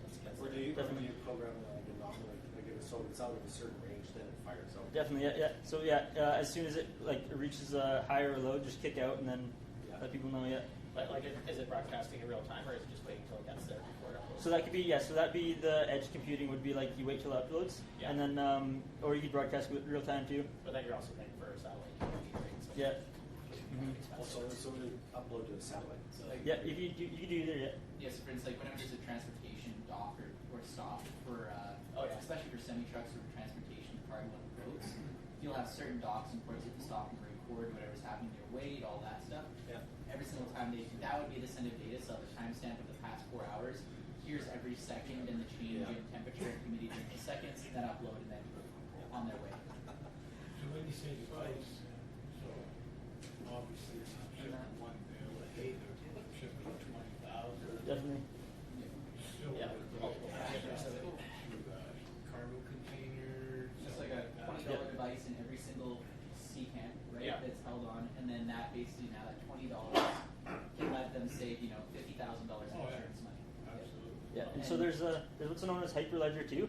So I guess it's kind of semi-related to the stuff here, but Hyperledger is kind of it's a private blockchain. So like all this crypto stuff, it's a public blockchain. Anyone of us can join and start trading. Private blockchains are invite only, right? And so Hyperledger, it's purely a private blockchain without a coin. But what they're doing is a lot of like B2B stuff. So they're doing a lot of industry applications. So for example, Walmart, there was that big scare with the romaine lettuce, right? Hysteria. Yeah, and so I think like 22 people got sick or whatnot, right? And it took like 2 to 3 months to track down. So with blockchain, with Hyperledger, Walmart was originally doing Hyperledger with their pork, so they were tracking all the pork. But then after that romaine lettuce scare happened, they started tracking, like they realized they got to track everything, right? And so what they were tracking, or what they're able to do with Hyperledger is they're able to figure out where that romaine lettuce came from, the exact plot of land, in like 2 to 3 seconds. And so that doesn't damage the entire industry, and consumer confidence is higher. And so you think back to the 1950s when these kind of nutrition labels weren't on the food, right? So there's a big shift happening in the consumer side where they want to know where their food's from. And so there's a lot of craft beer type companies. In Toronto, there's a company called Grain Discovery. A lot of agriculture companies are implementing these early stage type technologies like blockchain. So it's definitely interesting stuff. Good job. Yeah. Presentation. That's really cool. Yeah. Yeah, you're onto something there. Yeah, it's cool, man. I can't wait to see where it goes next. Yeah. Can you see on the 4-500 pretty soon?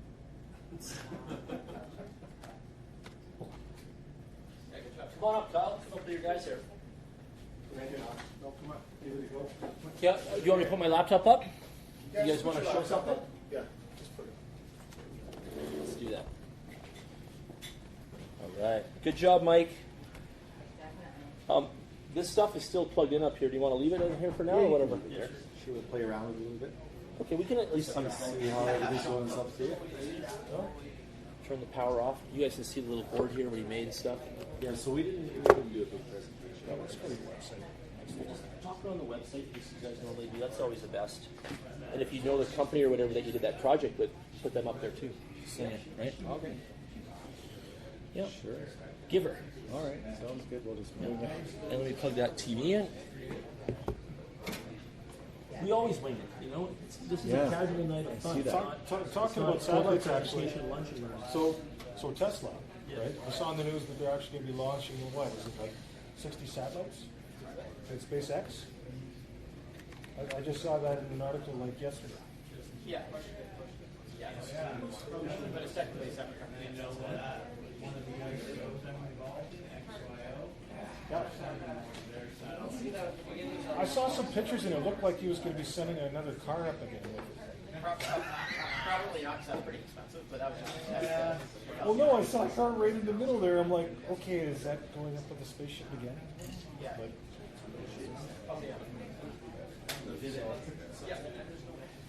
okay, I'll so talk to you after. yeah, so this is my second time here. Last time I was talking about some generation plants and stuff like that. This is my friend Steve. I'm Kyle. Hey guys. And we don't really deal with the programming or Bitcoin or that kind of stuff, but we're the guys that actually build the plants and actually get the electricity to them. And we find out how to get the cheap electricity. Right? So, if you just want to talk about what you're talking about. Yeah, so I mean, a lot of the stuff we've been doing, I guess, crypto mining for starting 3 years ago now, our company, and we've been doing sites of, started with 2,000-3,000 sites, 2,000-3,000 miners in a building. We were asked to just get started and supply some generators, and hey guys, we need this up and running in a month. So our first project was 3,000 miners, and it was all different types of miners, S9s, L3s. I don't know them all actually, because there's another guy who's supposed to present today, but I'm just going to give you guys some background. But there's huge complexities with rushing a project, and these guys were quick to the market, wanted to go ahead and install 3,000 miners in a building. This is our first project. And so we went ahead and designed and installed on the fly 3,000 miners in the building. And from that, we ran into discovering about HVAC and heat and balancing of our generators and our loads. And we ended up doing massive spreadsheets to balance all the different miners because they were all different. All the power supplies are different. So you have the end user that wants to put in 3,000 miners, and they want to balance and pull out their miners and unplug them because, getting back to what you guys are saying, this one's not making money, this one is. I want to plug this one out, put this one back, and Are some overheating? Some were overheating. We had to deal with harmonic issues. So when you go into the design, we designed the facility to accommodate racks. We built racks of 200 miners per rack, and we probably had, there's probably, call it 20 racks in the building. And then along the way, the client wanted to pull different miners out and plug different miners in because of obviously making money, right? So they were doing that, and they were blowing fuses, and then we developed I guess an Excel spreadsheet simply to balance the miners and what they had to pull out and what they didn't. And then we had to deal with air management. So we created hot aisles and cold aisles to try to keep the cost down. And the hot aisles and cold aisles led to, depending on how they're heated and what was around, was different ratings on the miners themselves. We're running into issues because of the basically the equipment is rated for a certain heat tolerance. So some of our code problems that we ran into was the miners were running into that 40 degrees Celsius while we're trying to balance getting rid of the air. And, so it was a big balancing act. So that was our first project, and it was a bit of a skeleton kind of running at it, but we kind of balanced it out and got it going. But each miner its air intake, it's a one-to-one. So when you go into a big room and you have all these miners, all these servers running, it's a huge amount of air volume. I mean, we had 84-inch fans pushing air into a 30 by 40 building, just to be able to supply enough air that goes in to push enough air that goes out. So that was some of the issues that we had, and then we went further and we did more of a planned approach on the next one, where we sat down and we designed it, and we used busworks and different larger transformers and systems, and we're able to mitigate that with ducting directly outside. So I didn't bring a bunch of pictures. I was going to bring a bunch of pictures of the different sites, and I think next time I'll do that. I'll show the seat cans, and I'll show some of the buildings that we built, and how we went ahead to start with doing this, and kind of where we ended up. So, but there's a lot of things we got to take into account. There's like sound attenuation too as well, right? Yeah. Like it just makes so much noise, right? You have to contain that. And then at that site, what was it powered by? So we had two 1475 cats, so 1.5 megawatt generators, two of them. feeding basically a whole lineup of transformers and disconnects. Feeding, he did have a transformer and disconnect feeding each rack. Each rack had about 200 miners, and then from there we exhausted the air straight outside. Yeah. And one of the things that we really want to consider in the future too is actually making them green, right? Like recycling the hot air, you know, if you're using it for heat, maybe piping it into some surrounding buildings, or, like you guys right now probably have some miners in your garage, right? Heating your garage. Nobody's saying anything. Everyone's like, everyone looks at their toes when that happens. Yeah, but most people do. Yeah. But yeah, I know quite a few guys that actually heated their garage through the winter, just having a couple miners in there, and hey, you're making money off it, right? In Russia, they were selling miners to heat your home, right? I saw that in a radiator. Yeah, that's really cool. So we got into this because oil and gas companies were going broke. Let's try some other revenue models. Yeah. We have the assets, we have the gas, and so that's how I got brought into this. I was doing conventional oil and gas engineering, electrical engineering, and I was asked to be brought into different clients that I had to actually start installing this equipment. Where are you guys today? So Where is it today? there's been probably 5 customers, and it's just starting to heat up now again. Yeah. So it went dormant for a while because the prices went down, and people were like, "Oh, geez, we spent too much. What do we? Let's just leave things alone, let it run." And then it went quiet for about 6-8 months, probably last 6-8 months, and now we're starting to get more calls again, going, "Hey, we'd like to look at this now. We have some CCANs, we have a building, we have a group of us that want to work together." So what we do is we do the design work, right? So we'll do the layouts of the racks and the generation and do the whole procurement design of an area if you have that. So I don't get involved in the But the nice algorithms and the background stuff. The nice thing about Alberta is there's so much gas, right? Why would you actually go in and use your residential electricity for a huge mining facility, right? So if you're looking at a larger facility, right? There's more people coming to that area where they actually have gas wells. They're just going to throw a genset on there. You throw it in a CCAN, and you're making $1 million a year. So, and probably the other biggest thing is getting the equipment at a decent price, right? Yeah. So you're trying to buy surplus equipment. You're trying to buy 0-hour OEM refurbished type of equipment. Some of the equipment that we did our first job, we had switchgear coming up from Alabama. So that's coming into Alberta. So you have switchgear coming from Alabama. We cleared out every supplier in Alberta, maybe even across Canada, just on receptacles. Like when it first started, just every receptacle was completely gone. And Steve is Steve is an engineer. I'm a procurement guy, right? So he's the guy that designs it. I'm the guy that actually finds deals on stuff. So I'll go around the world and I'll save you some money, and then he's the guy that actually designs it, so he saves you money. So it's a really good combo. But yeah, even at the start, we went with conventional, 240 volt plugs. This is just let's say an S9.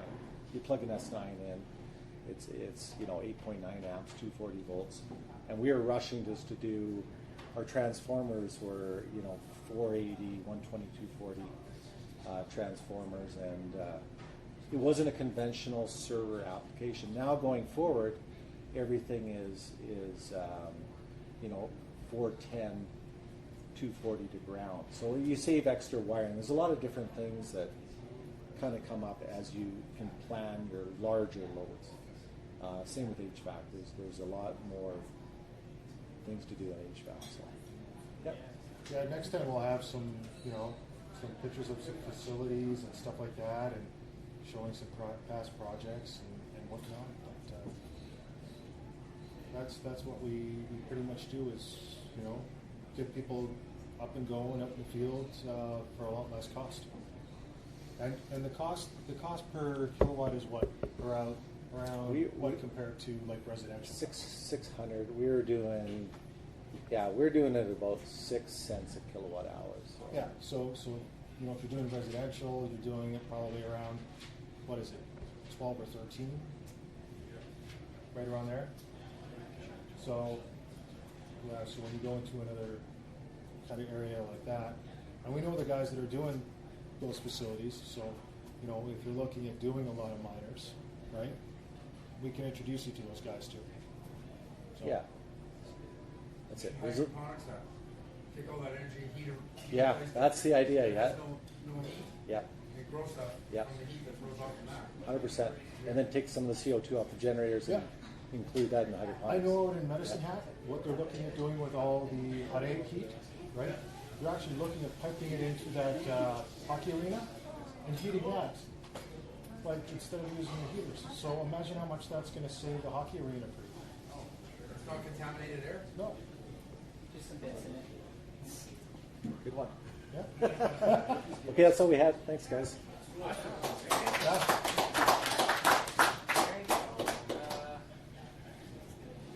Jen might just be in the bathroom.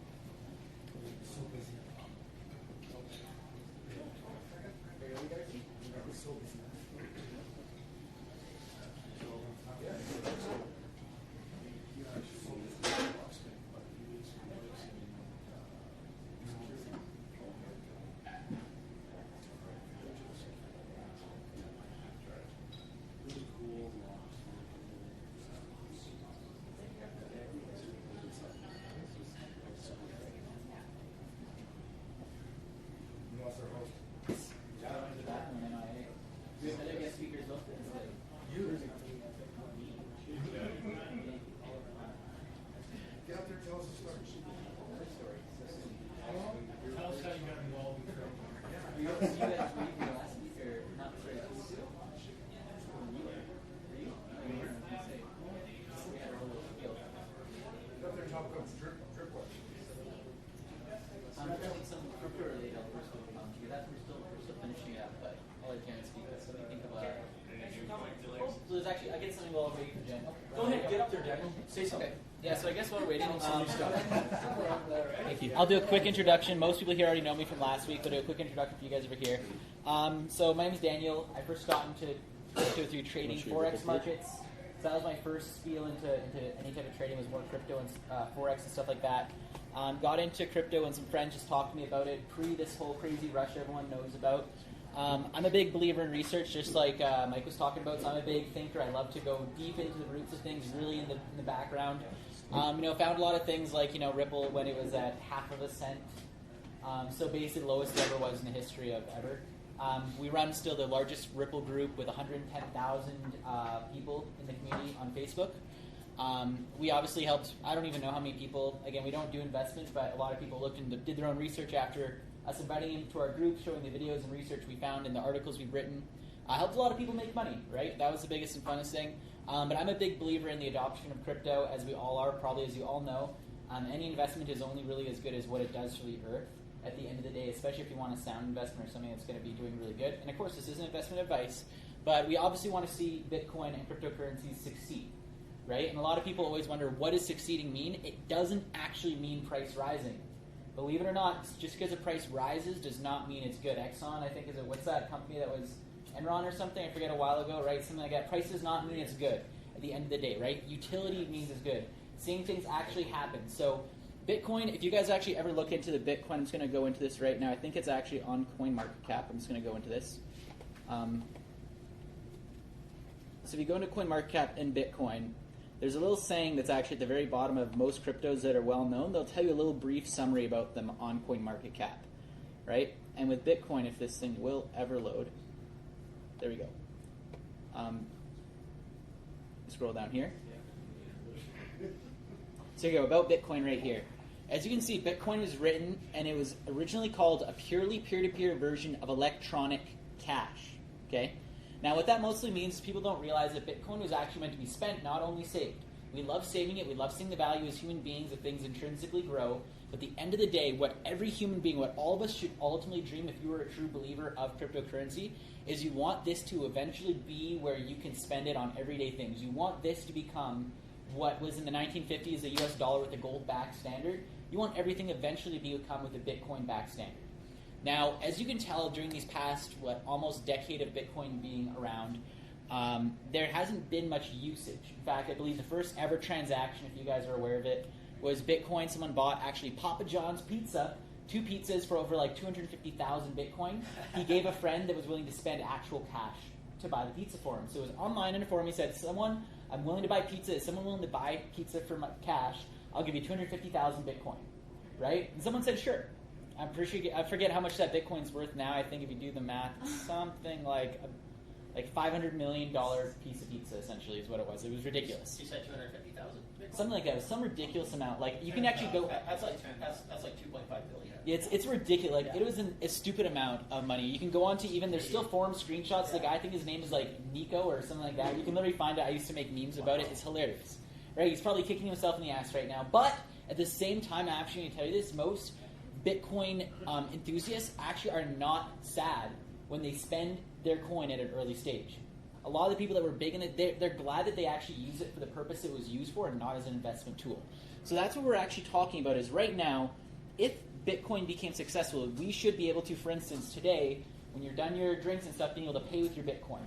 That is the end goal for all of us here, which is what's happening. So what's really cool about this year and why we call, what we're actually calling this about 3 years ago, we say, first there's going to be speculators. The first big wave is going to be speculators, people jumping in on the emerging side. I'm not sure if you guys know about the bell curve of adoption.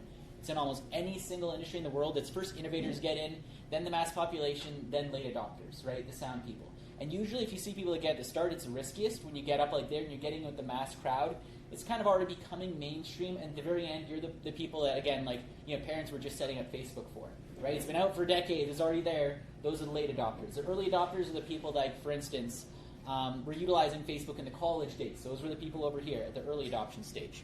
So with Bitcoin, we're actually in a phase right now where there's more utility happening than ever before.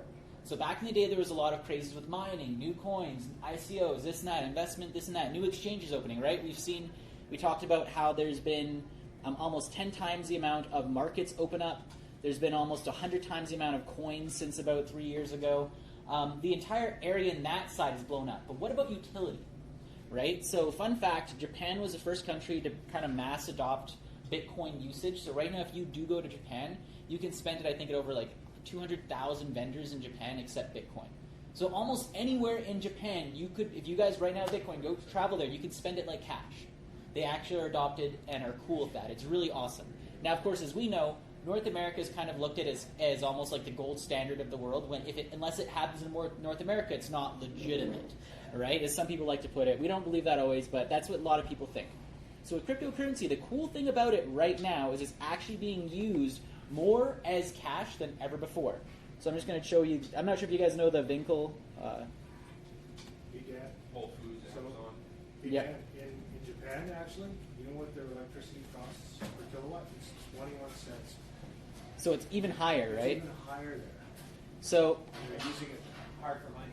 So now this is something that came out 4 days ago. When did this big bull rush come again, guys? Do you guys remember when this whole crazy rush this past week happened? I forget. I'm not an investor. I don't give investment advice, so I don't know.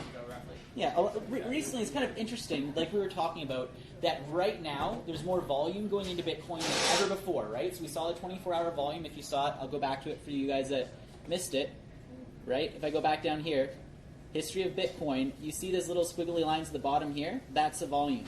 So during that last rush we have, you see, 24-hour volume, 1, 2 billion. Oh, it went finally up to, 4, 5. Oh my goodness. 12 billion, 19 billion, 24-hour volume, 13. Crazy, right? That was during the peak. Look where it is right now. Higher, double than what it ever was in the history of 24-hour people buying or selling Bitcoin. So Now, that's a lot of adoption, as we call it, right? What this proves is buying the volume higher is either A, there's people internally trading more than ever before, but it's usually less likely as markets get older because there's less fraud that can happen in more mature markets than early markets, right? So very interesting there. And at the same time, as you can see, there's actually a Forbes article. Forbes is probably one of the biggest news out there, saying that almost every major retailer is right now on the back end accepting Bitcoin in North America.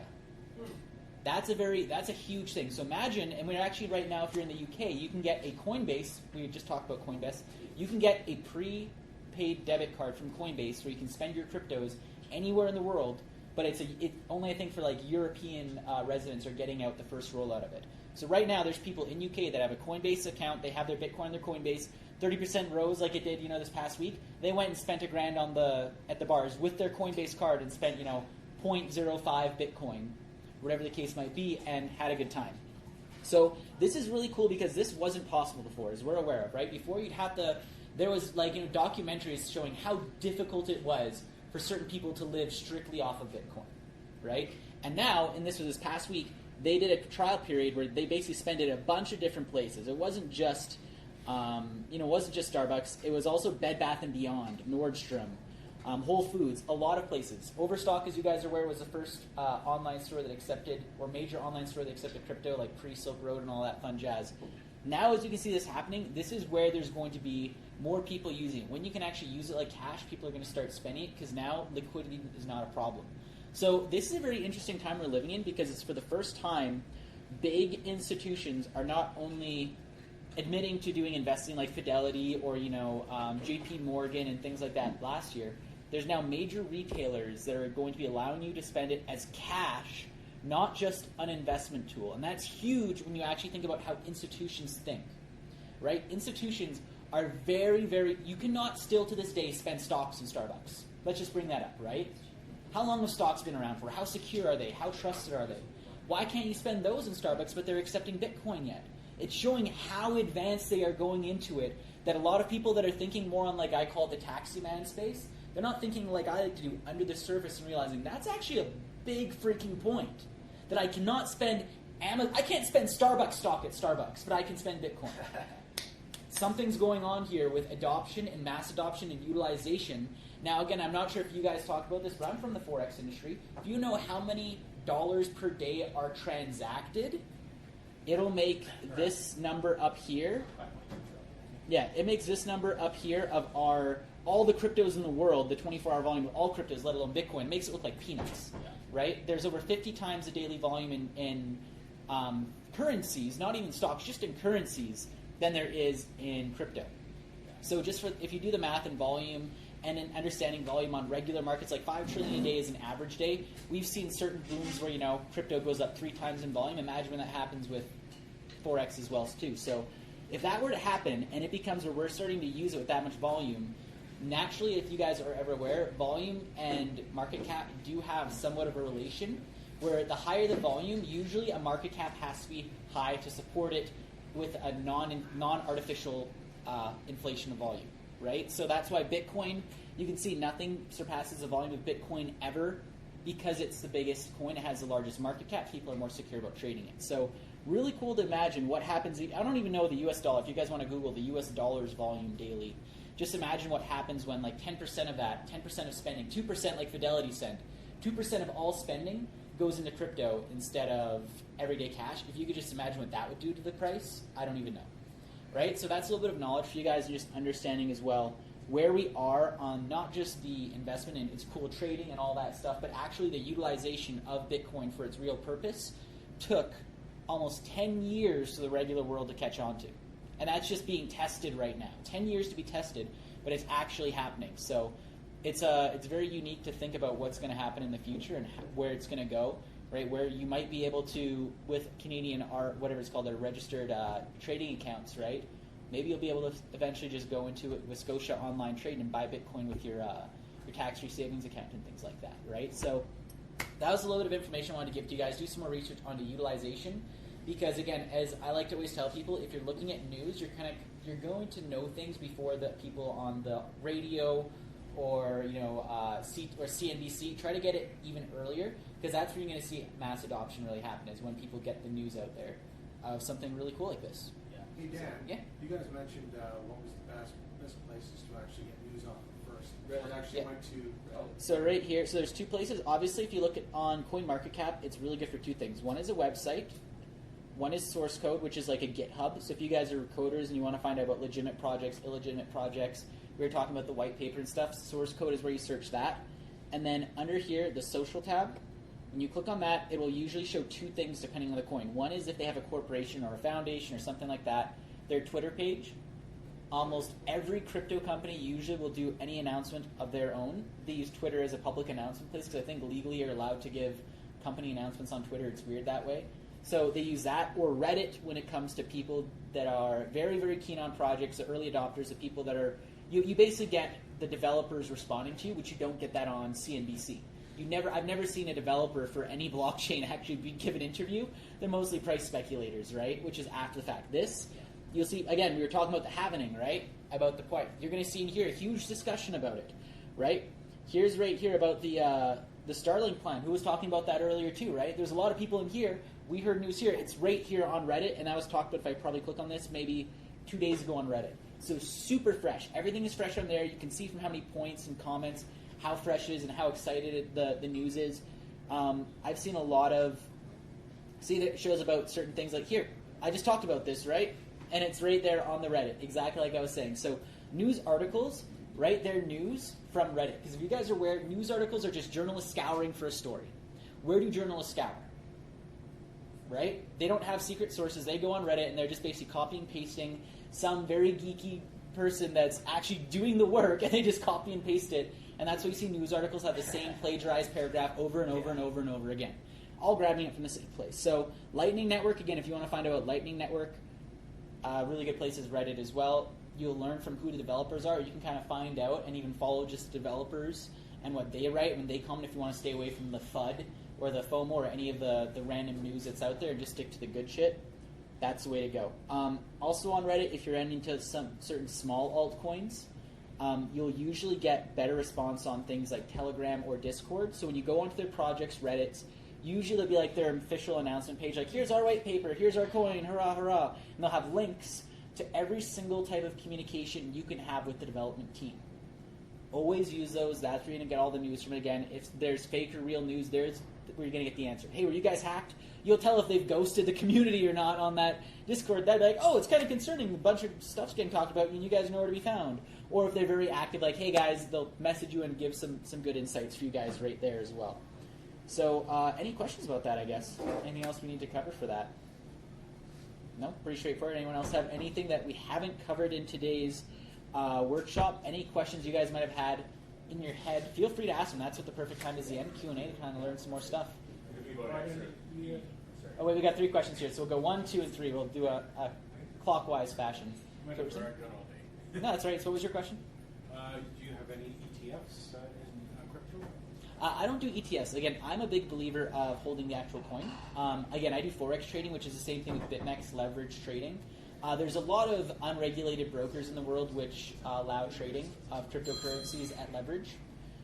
Again, it's nice if people like leverage, but I always warn you guys, as a trader myself, I'd recommend anyone that's not a very experienced stock trader with leverage to avoid leverage at all costs.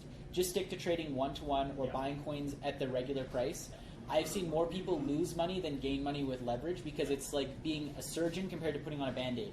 Everyone can put on a Band-Aid and heal a wound. Not everybody can do open heart surgery, and I'd recommend not teaching people. Get a professional kind of thing if you're going to do leverage. There's lots of good traders out there that'll do, 50-50 splits of the profits they make for you and stuff like that. That's what I'd usually recommend because BitMEX, again, I have friends that trade it. They'll do. You can have a trade open if you're holding it long term and doing like swing trading.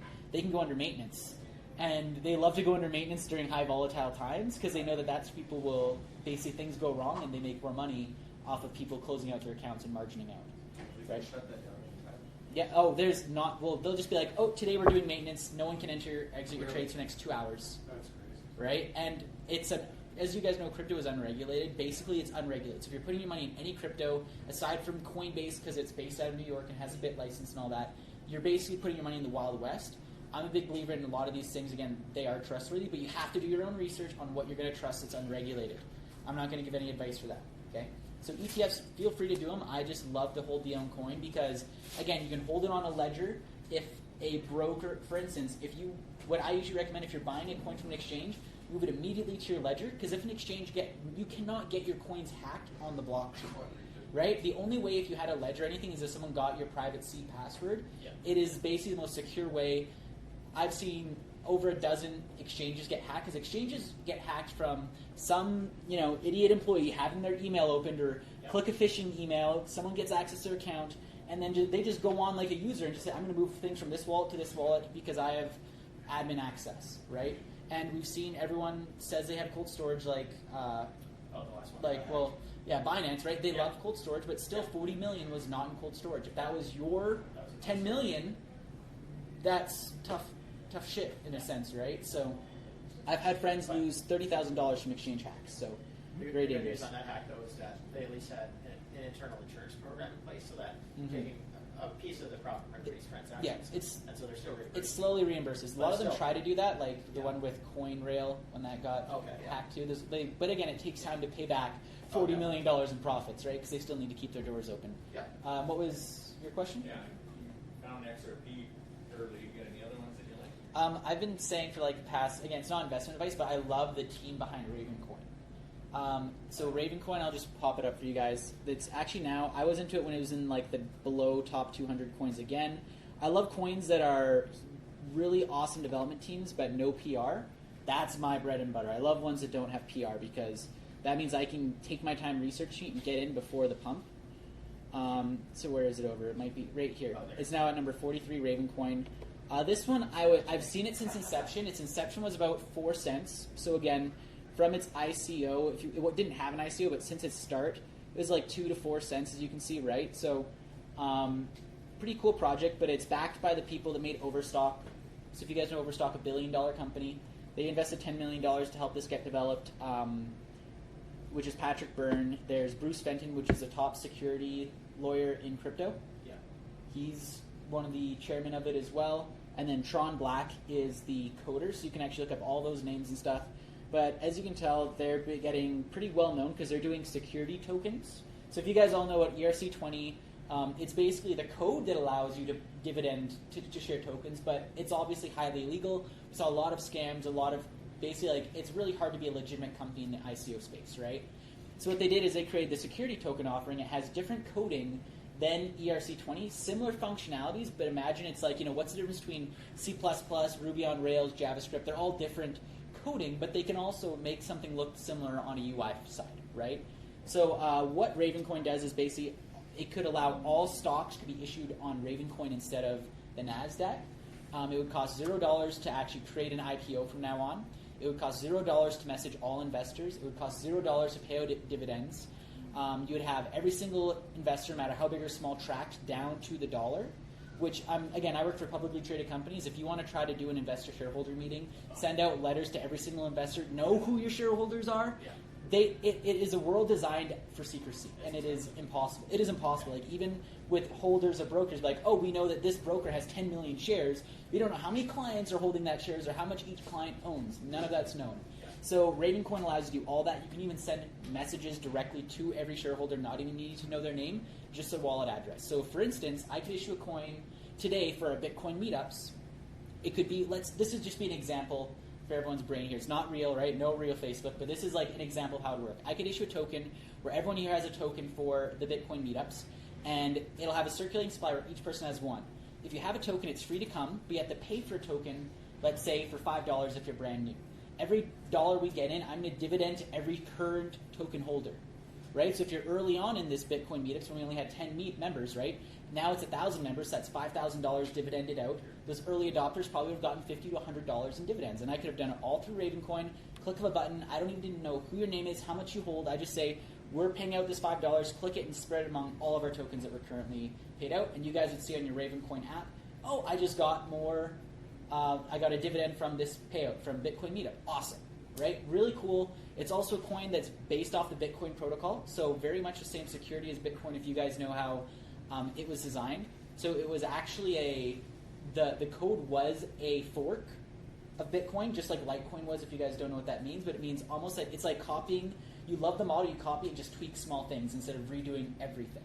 So Bitcoin's super strong. They did that. They changed a few things. So one was allowing people to put in a document, an IFSP, I believe it's called, document, which is why it's allowed to be security token. So I can have an actual lawyer sign a notary saying, okay, this is a legal company in Canada working under Canadian law. So if I'm buying their token, I'm following Canadian laws and everything that's on the paper. It's all signed. I can call the legal company and all that fun shit, right? So they now changed an algorithm where you can mine it. So if any of you guys have a computer at home, you can mine it just like you can with Bitcoin. The different factors, of course, you might make more dollars per day than Bitcoin. It is a higher ROI, and it almost has always been since I've been mining it. It's also one of the most secure networks for ASIC resistance. If you guys knew, Bitcoin is used to be mined from everyone's computer. Then when the Chinese people came up with their crazy tech, like the S9s and stuff, they started making way more money, where it's like if you didn't have an S9, you basically made nothing, right? Ravencoin is impermeable for ASICs, which means no matter what, a graphics card that you bought today is probably going to make a little bit less in 5 years than now, but it's not like what happened with Bitcoin, where if you were using your graphics card, you're going to make now maybe like a 1/1,000,000th of a cent, where if you have an ASIC, you'll make $2-3.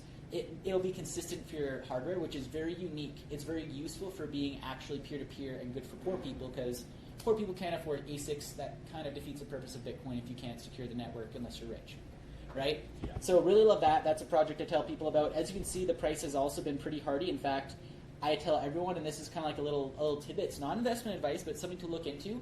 I notice that whenever Bitcoin does a pump, usually after we notice, everything happens in waves. So it rides up a bit and it rides down a bit. Whenever the ride down happens a bit, usually at the initial point, altcoins go crazy because everyone's moving their Bitcoin into other investments or into cash, right? So here's an example. During this past few days, we had Bitcoin rising. You can see Bitcoin is this orange line here. So you can see because it's going down, it means Bitcoin to Ravencoin was rising. So Bitcoin is gaining power, Ravencoin wasn't, so it's going down. Then right here, a huge spike on Ravencoin, right? That's what happens. Bitcoin gets its volume, people move it into other altcoins. Out of the, what we saw was $14 billion that was purchased of Bitcoin over those past 24 hours. As you can see, there was 26 million of it that went into Ravencoin. That was enough to pump it during that past 7 days, was about 30%. Right? So people rode that 50% or 30% gain on Bitcoin for the first month. Then in one day, Raven did 30% just from a little bit of Bitcoin moving away from it. So really cool to look into alternate coins for trading. Again, you could be on the bad side of it. See, people that decide to get in late lost 26% as well. So that's why I say it's not investment advice. You got to be careful about what we call rises and falls of markets. But it's always useful. And I always tell people the nicest thing is, it's kind of my recommendation of trading, especially if you're new. Stick to coins and projects and only trade between coins and projects that you believe in no matter what. The reason why I'm saying that and why I don't do EFT trading either is if I'm in Bitcoin and I moved all my crap over to Ravencoin, let's say yesterday, and I lost 26%. That sucks, sure. But the nice thing is if you're holding in projects you believe in, just like people that bought at Bitcoin when it was at 10,000 last year and went down to 3,000, now it's back up to 10,000. As long as you hold, you can't lose value in good projects. Yeah. So good projects are, again, like I would day trade Tesla or Amazon or Apple because, sure, even if I move into that stock or coin and it crashes, as long as I hold on, I know that my value will be good there for the next 2, 3, 4 years because I believe in the project long term. But I mean, a day trade is volatility at the same time. Does everyone make sense of that, right? Yeah. So hold on to the projects you believe in and trade in between projects you believe in. So even if you get a bad trade in, you're still holding a coin you genuinely love and believe in. You're not stuck with junk, right? That's the only time I've ever seen coins and people really shoot themselves in the foot. Is like, I bought junk because it was going up like crazy. I didn't even believe in the project. I was just there to get in and out. But that's why everyone relies on Bitcoin, right? Everyone here is probably here because they know Bitcoin's not going to crash and they don't have any certainty that it's going to die next year, right? We don't know that about any other coin, honestly. Right? We don't really know that about any other coins, so it's nice to hold on to those certain coins that you do believe in too. So that's my, and we had another question over there, I believe. Yeah? Yeah, just one thing that I have trouble differentiating from is like, how can you tell the difference between like your artificial pump trading volume versus like actual network transaction volume? So everything on CoinMarketCap is exchange volume. None of it's transactional volume. Yeah, but that could still be artificially. Like yeah, so all this means is anything you see here is none of that volume means people actually purchasing goods, right? So none of it's actually purchasing goods. All that volume would be on the actual blockchain, right? So the blockchain shows Bitcoin trading from wallet to wallet. When you're on an exchange, most exchanges, they're coming out with decentralized exchanges, as people know about, right? That'll be a different world where you're going to see it's going to be difficult to tell. But right now, exchanges hold all their Bitcoin in one wallet, which is their hot wallet, and they have a cold wallet. None of the money actually leaves the wallet when all this trading's happening. So all the exchanges on Binance, all the money's still in one wallet. It's just an electronic ledger, and then when someone withdraws, they take from that big funds and give it to their Bitcoin wallet. So none of that shows on your actual blockchain. With decentralized exchanges, they're trying to use actual blockchains for transactions, Now that won't happen on Bitcoin because of the transaction network so slow, it's not meant to be for trading. But like Ripple, for instance, they can handle 3,000 transactions a second, right?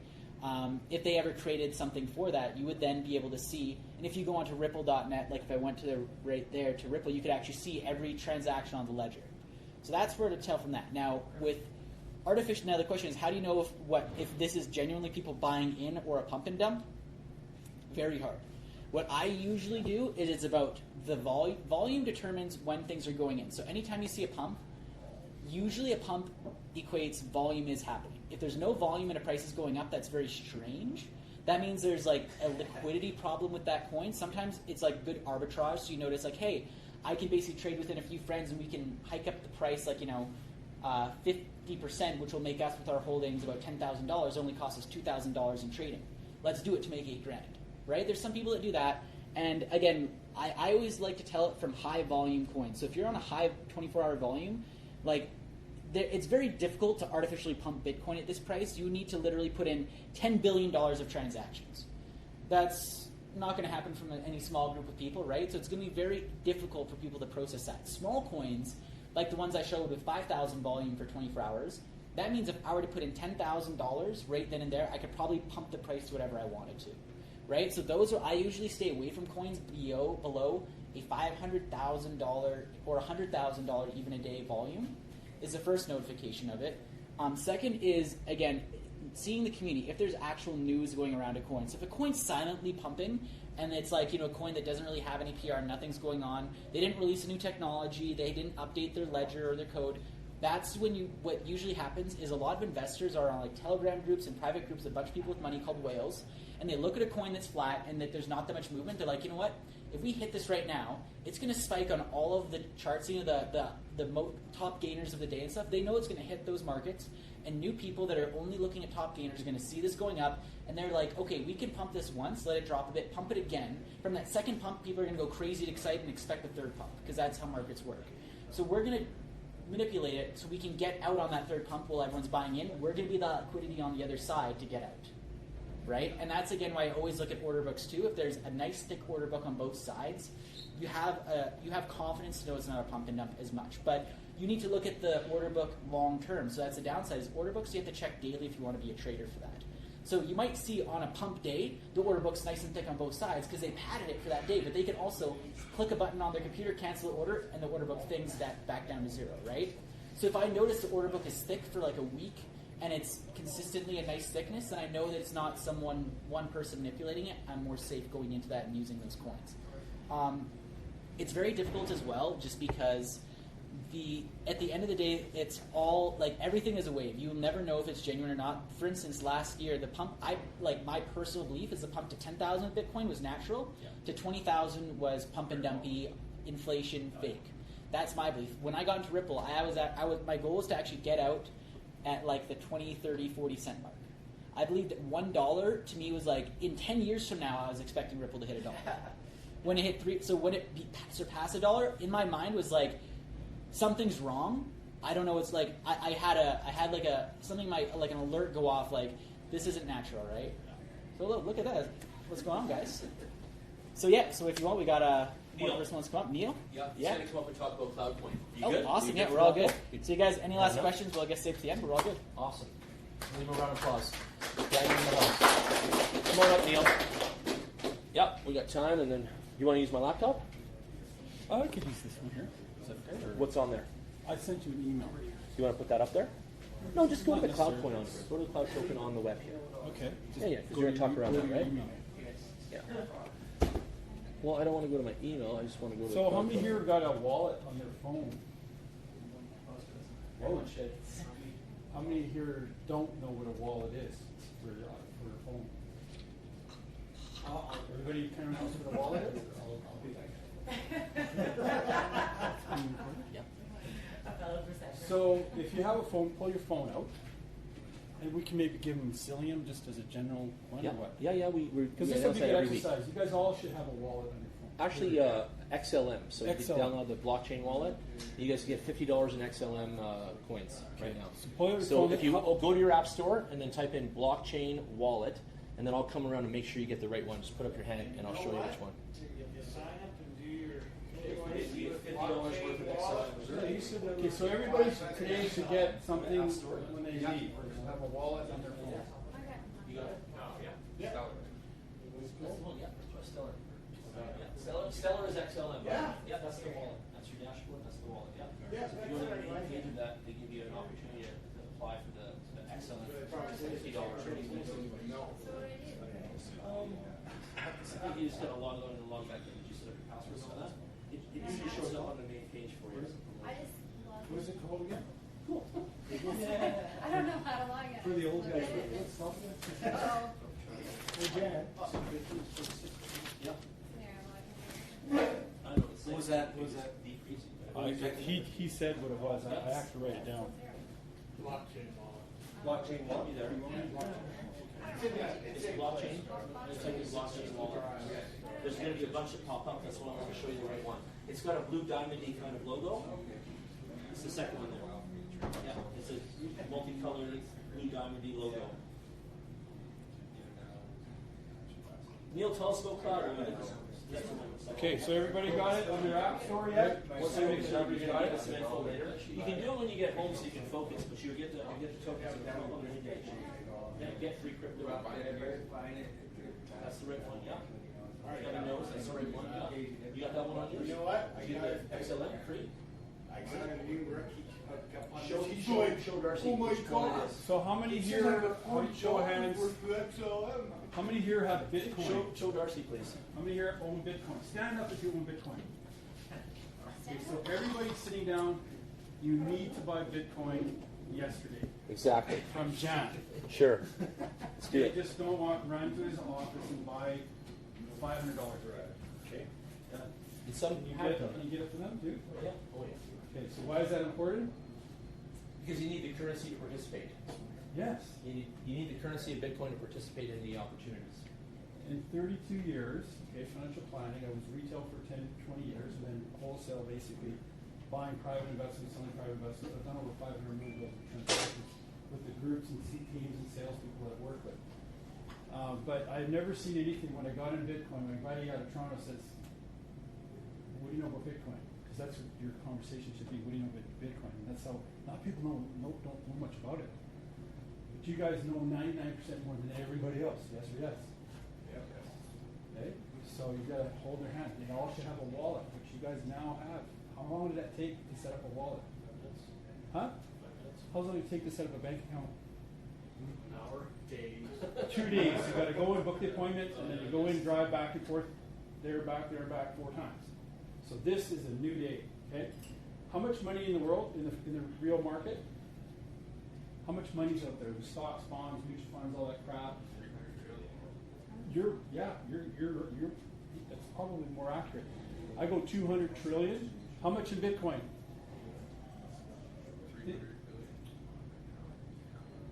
Yeah, right. So that what percentage of that is of all the money out there? 1/3 of 1%. When it gets to 1%, like you guys are going to be like experts, and it's going to be an elephant in the room. You guys go, where did that elephant come from, right? Does that make sense? So it's the largest transfer of wealth in the history of mankind. It's going to happen in 2 years. You get that? Really? You better get on the wagon.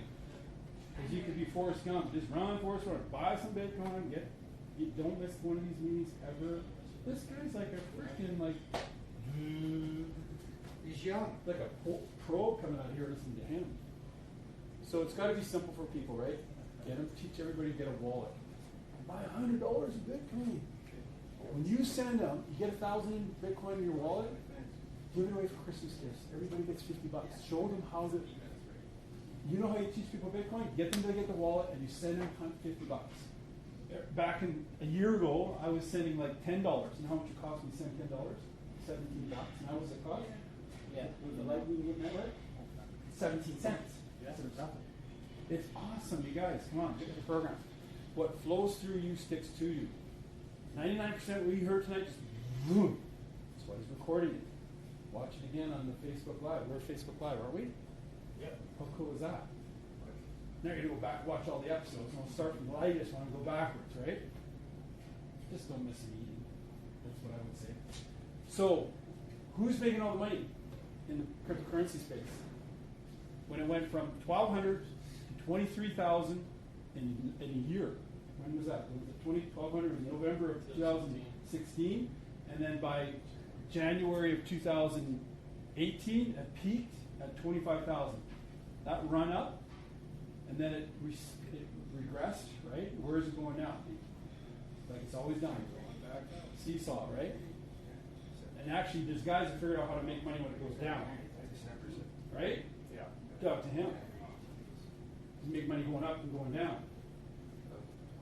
So, who's made all the money since it went down?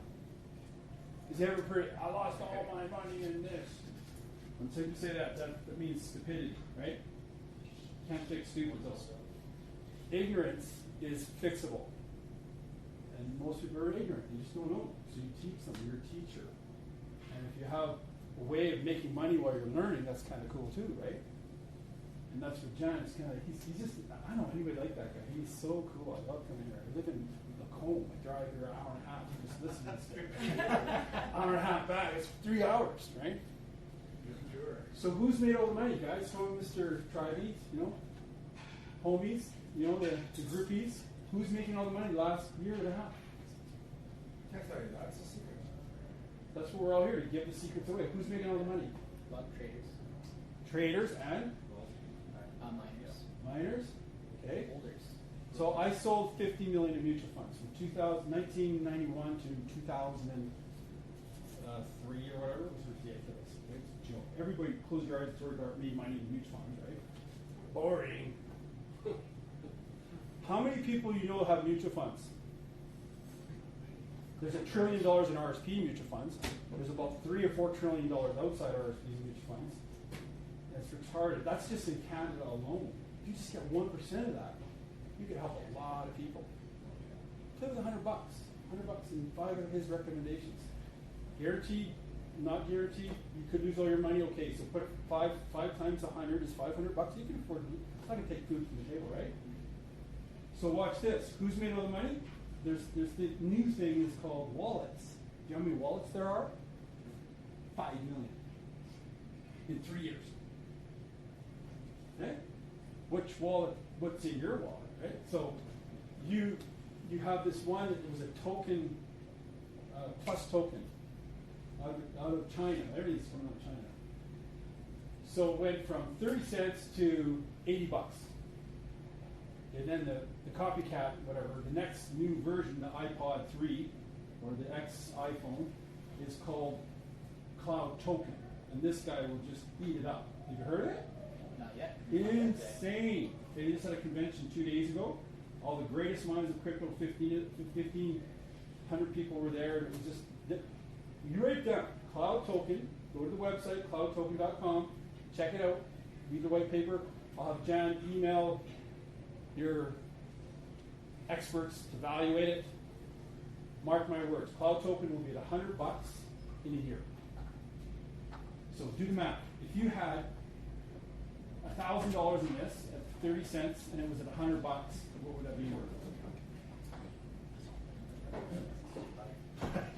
What would that be worth? And I'll drop the mic now. So after that, so if you're interested, talk to Jan and he'll get to the last second lesson. I'll stay tonight. I'll stay to you at your office tomorrow because they're curious about cloud. Cloud Token. Okay, cool. But you need his rep code number to get in because I support Jan. So, yeah. I love this guy. The code. Thank you. Thanks, Neil. Thanks for being a fan of affiliate marketing. So every one of us has like a little flavor that they like about all this stuff. So an engineer here tonight, another engineer doing mining. You've got blockchain software development. You've got fans creating communities in Ripple. You've got people interested in even geo-mining over there, Kevin. You've got Corey who did mining, and he did a bunch of other ICOs like this and other things in his life. You got a lot of different things that go on, and I don't know if this is an ICO, but it's that idea anyway. But you got a lot of things that go on out here, and they're all like branches inside the crypto making genre, right? So there's a lot of branches to the tree. And I have a document that itemizes about 18 different areas of cryptocurrency right now where any of you can get involved, like in a side hustle or an interest or whatever. Neil comes from MLM and those years back, and he likes things that are affiliate driven. Nick did too, and other people have. Corey was another one there. Those do pay, and if you've got a big network around you and you got people that slowly drip in and buy in, these kinds of affiliate marketing tools can be somewhat income driven, right? I don't think in Canada we have a lower population. I don't see them working like they do in America. And Daniel's had a lot of experience in America, and he's seen volumes that none of us have seen, to be really honest, and it really exists, and he knows all about it. So Canada's a whole other animal, though. We're smaller population, less buy-in, less interest. So overall, it's very niche for us. Okay, keep that in mind. And that's why you don't see a lot of these things. Like that's why I don't make a ton of money doing affiliate codes for Binance. Okay, just example. But there's a kid in New York that knows thousands of people, kind of thing, and he's already made $100,000, just let's say, right, through all of the social media and networking community and facets. Just example. But they can do it in New York. I can't do it in Calgary, right? It's not enough humans. Okay. So think of that, right? So that's the idea. So, but I like affiliate marketing, and there's another thing I like about it. It is it's kind of a thing that it just keeps paying you forever. Until you disconnect your login and cancel your email and shit, they'll still send you money somehow, right?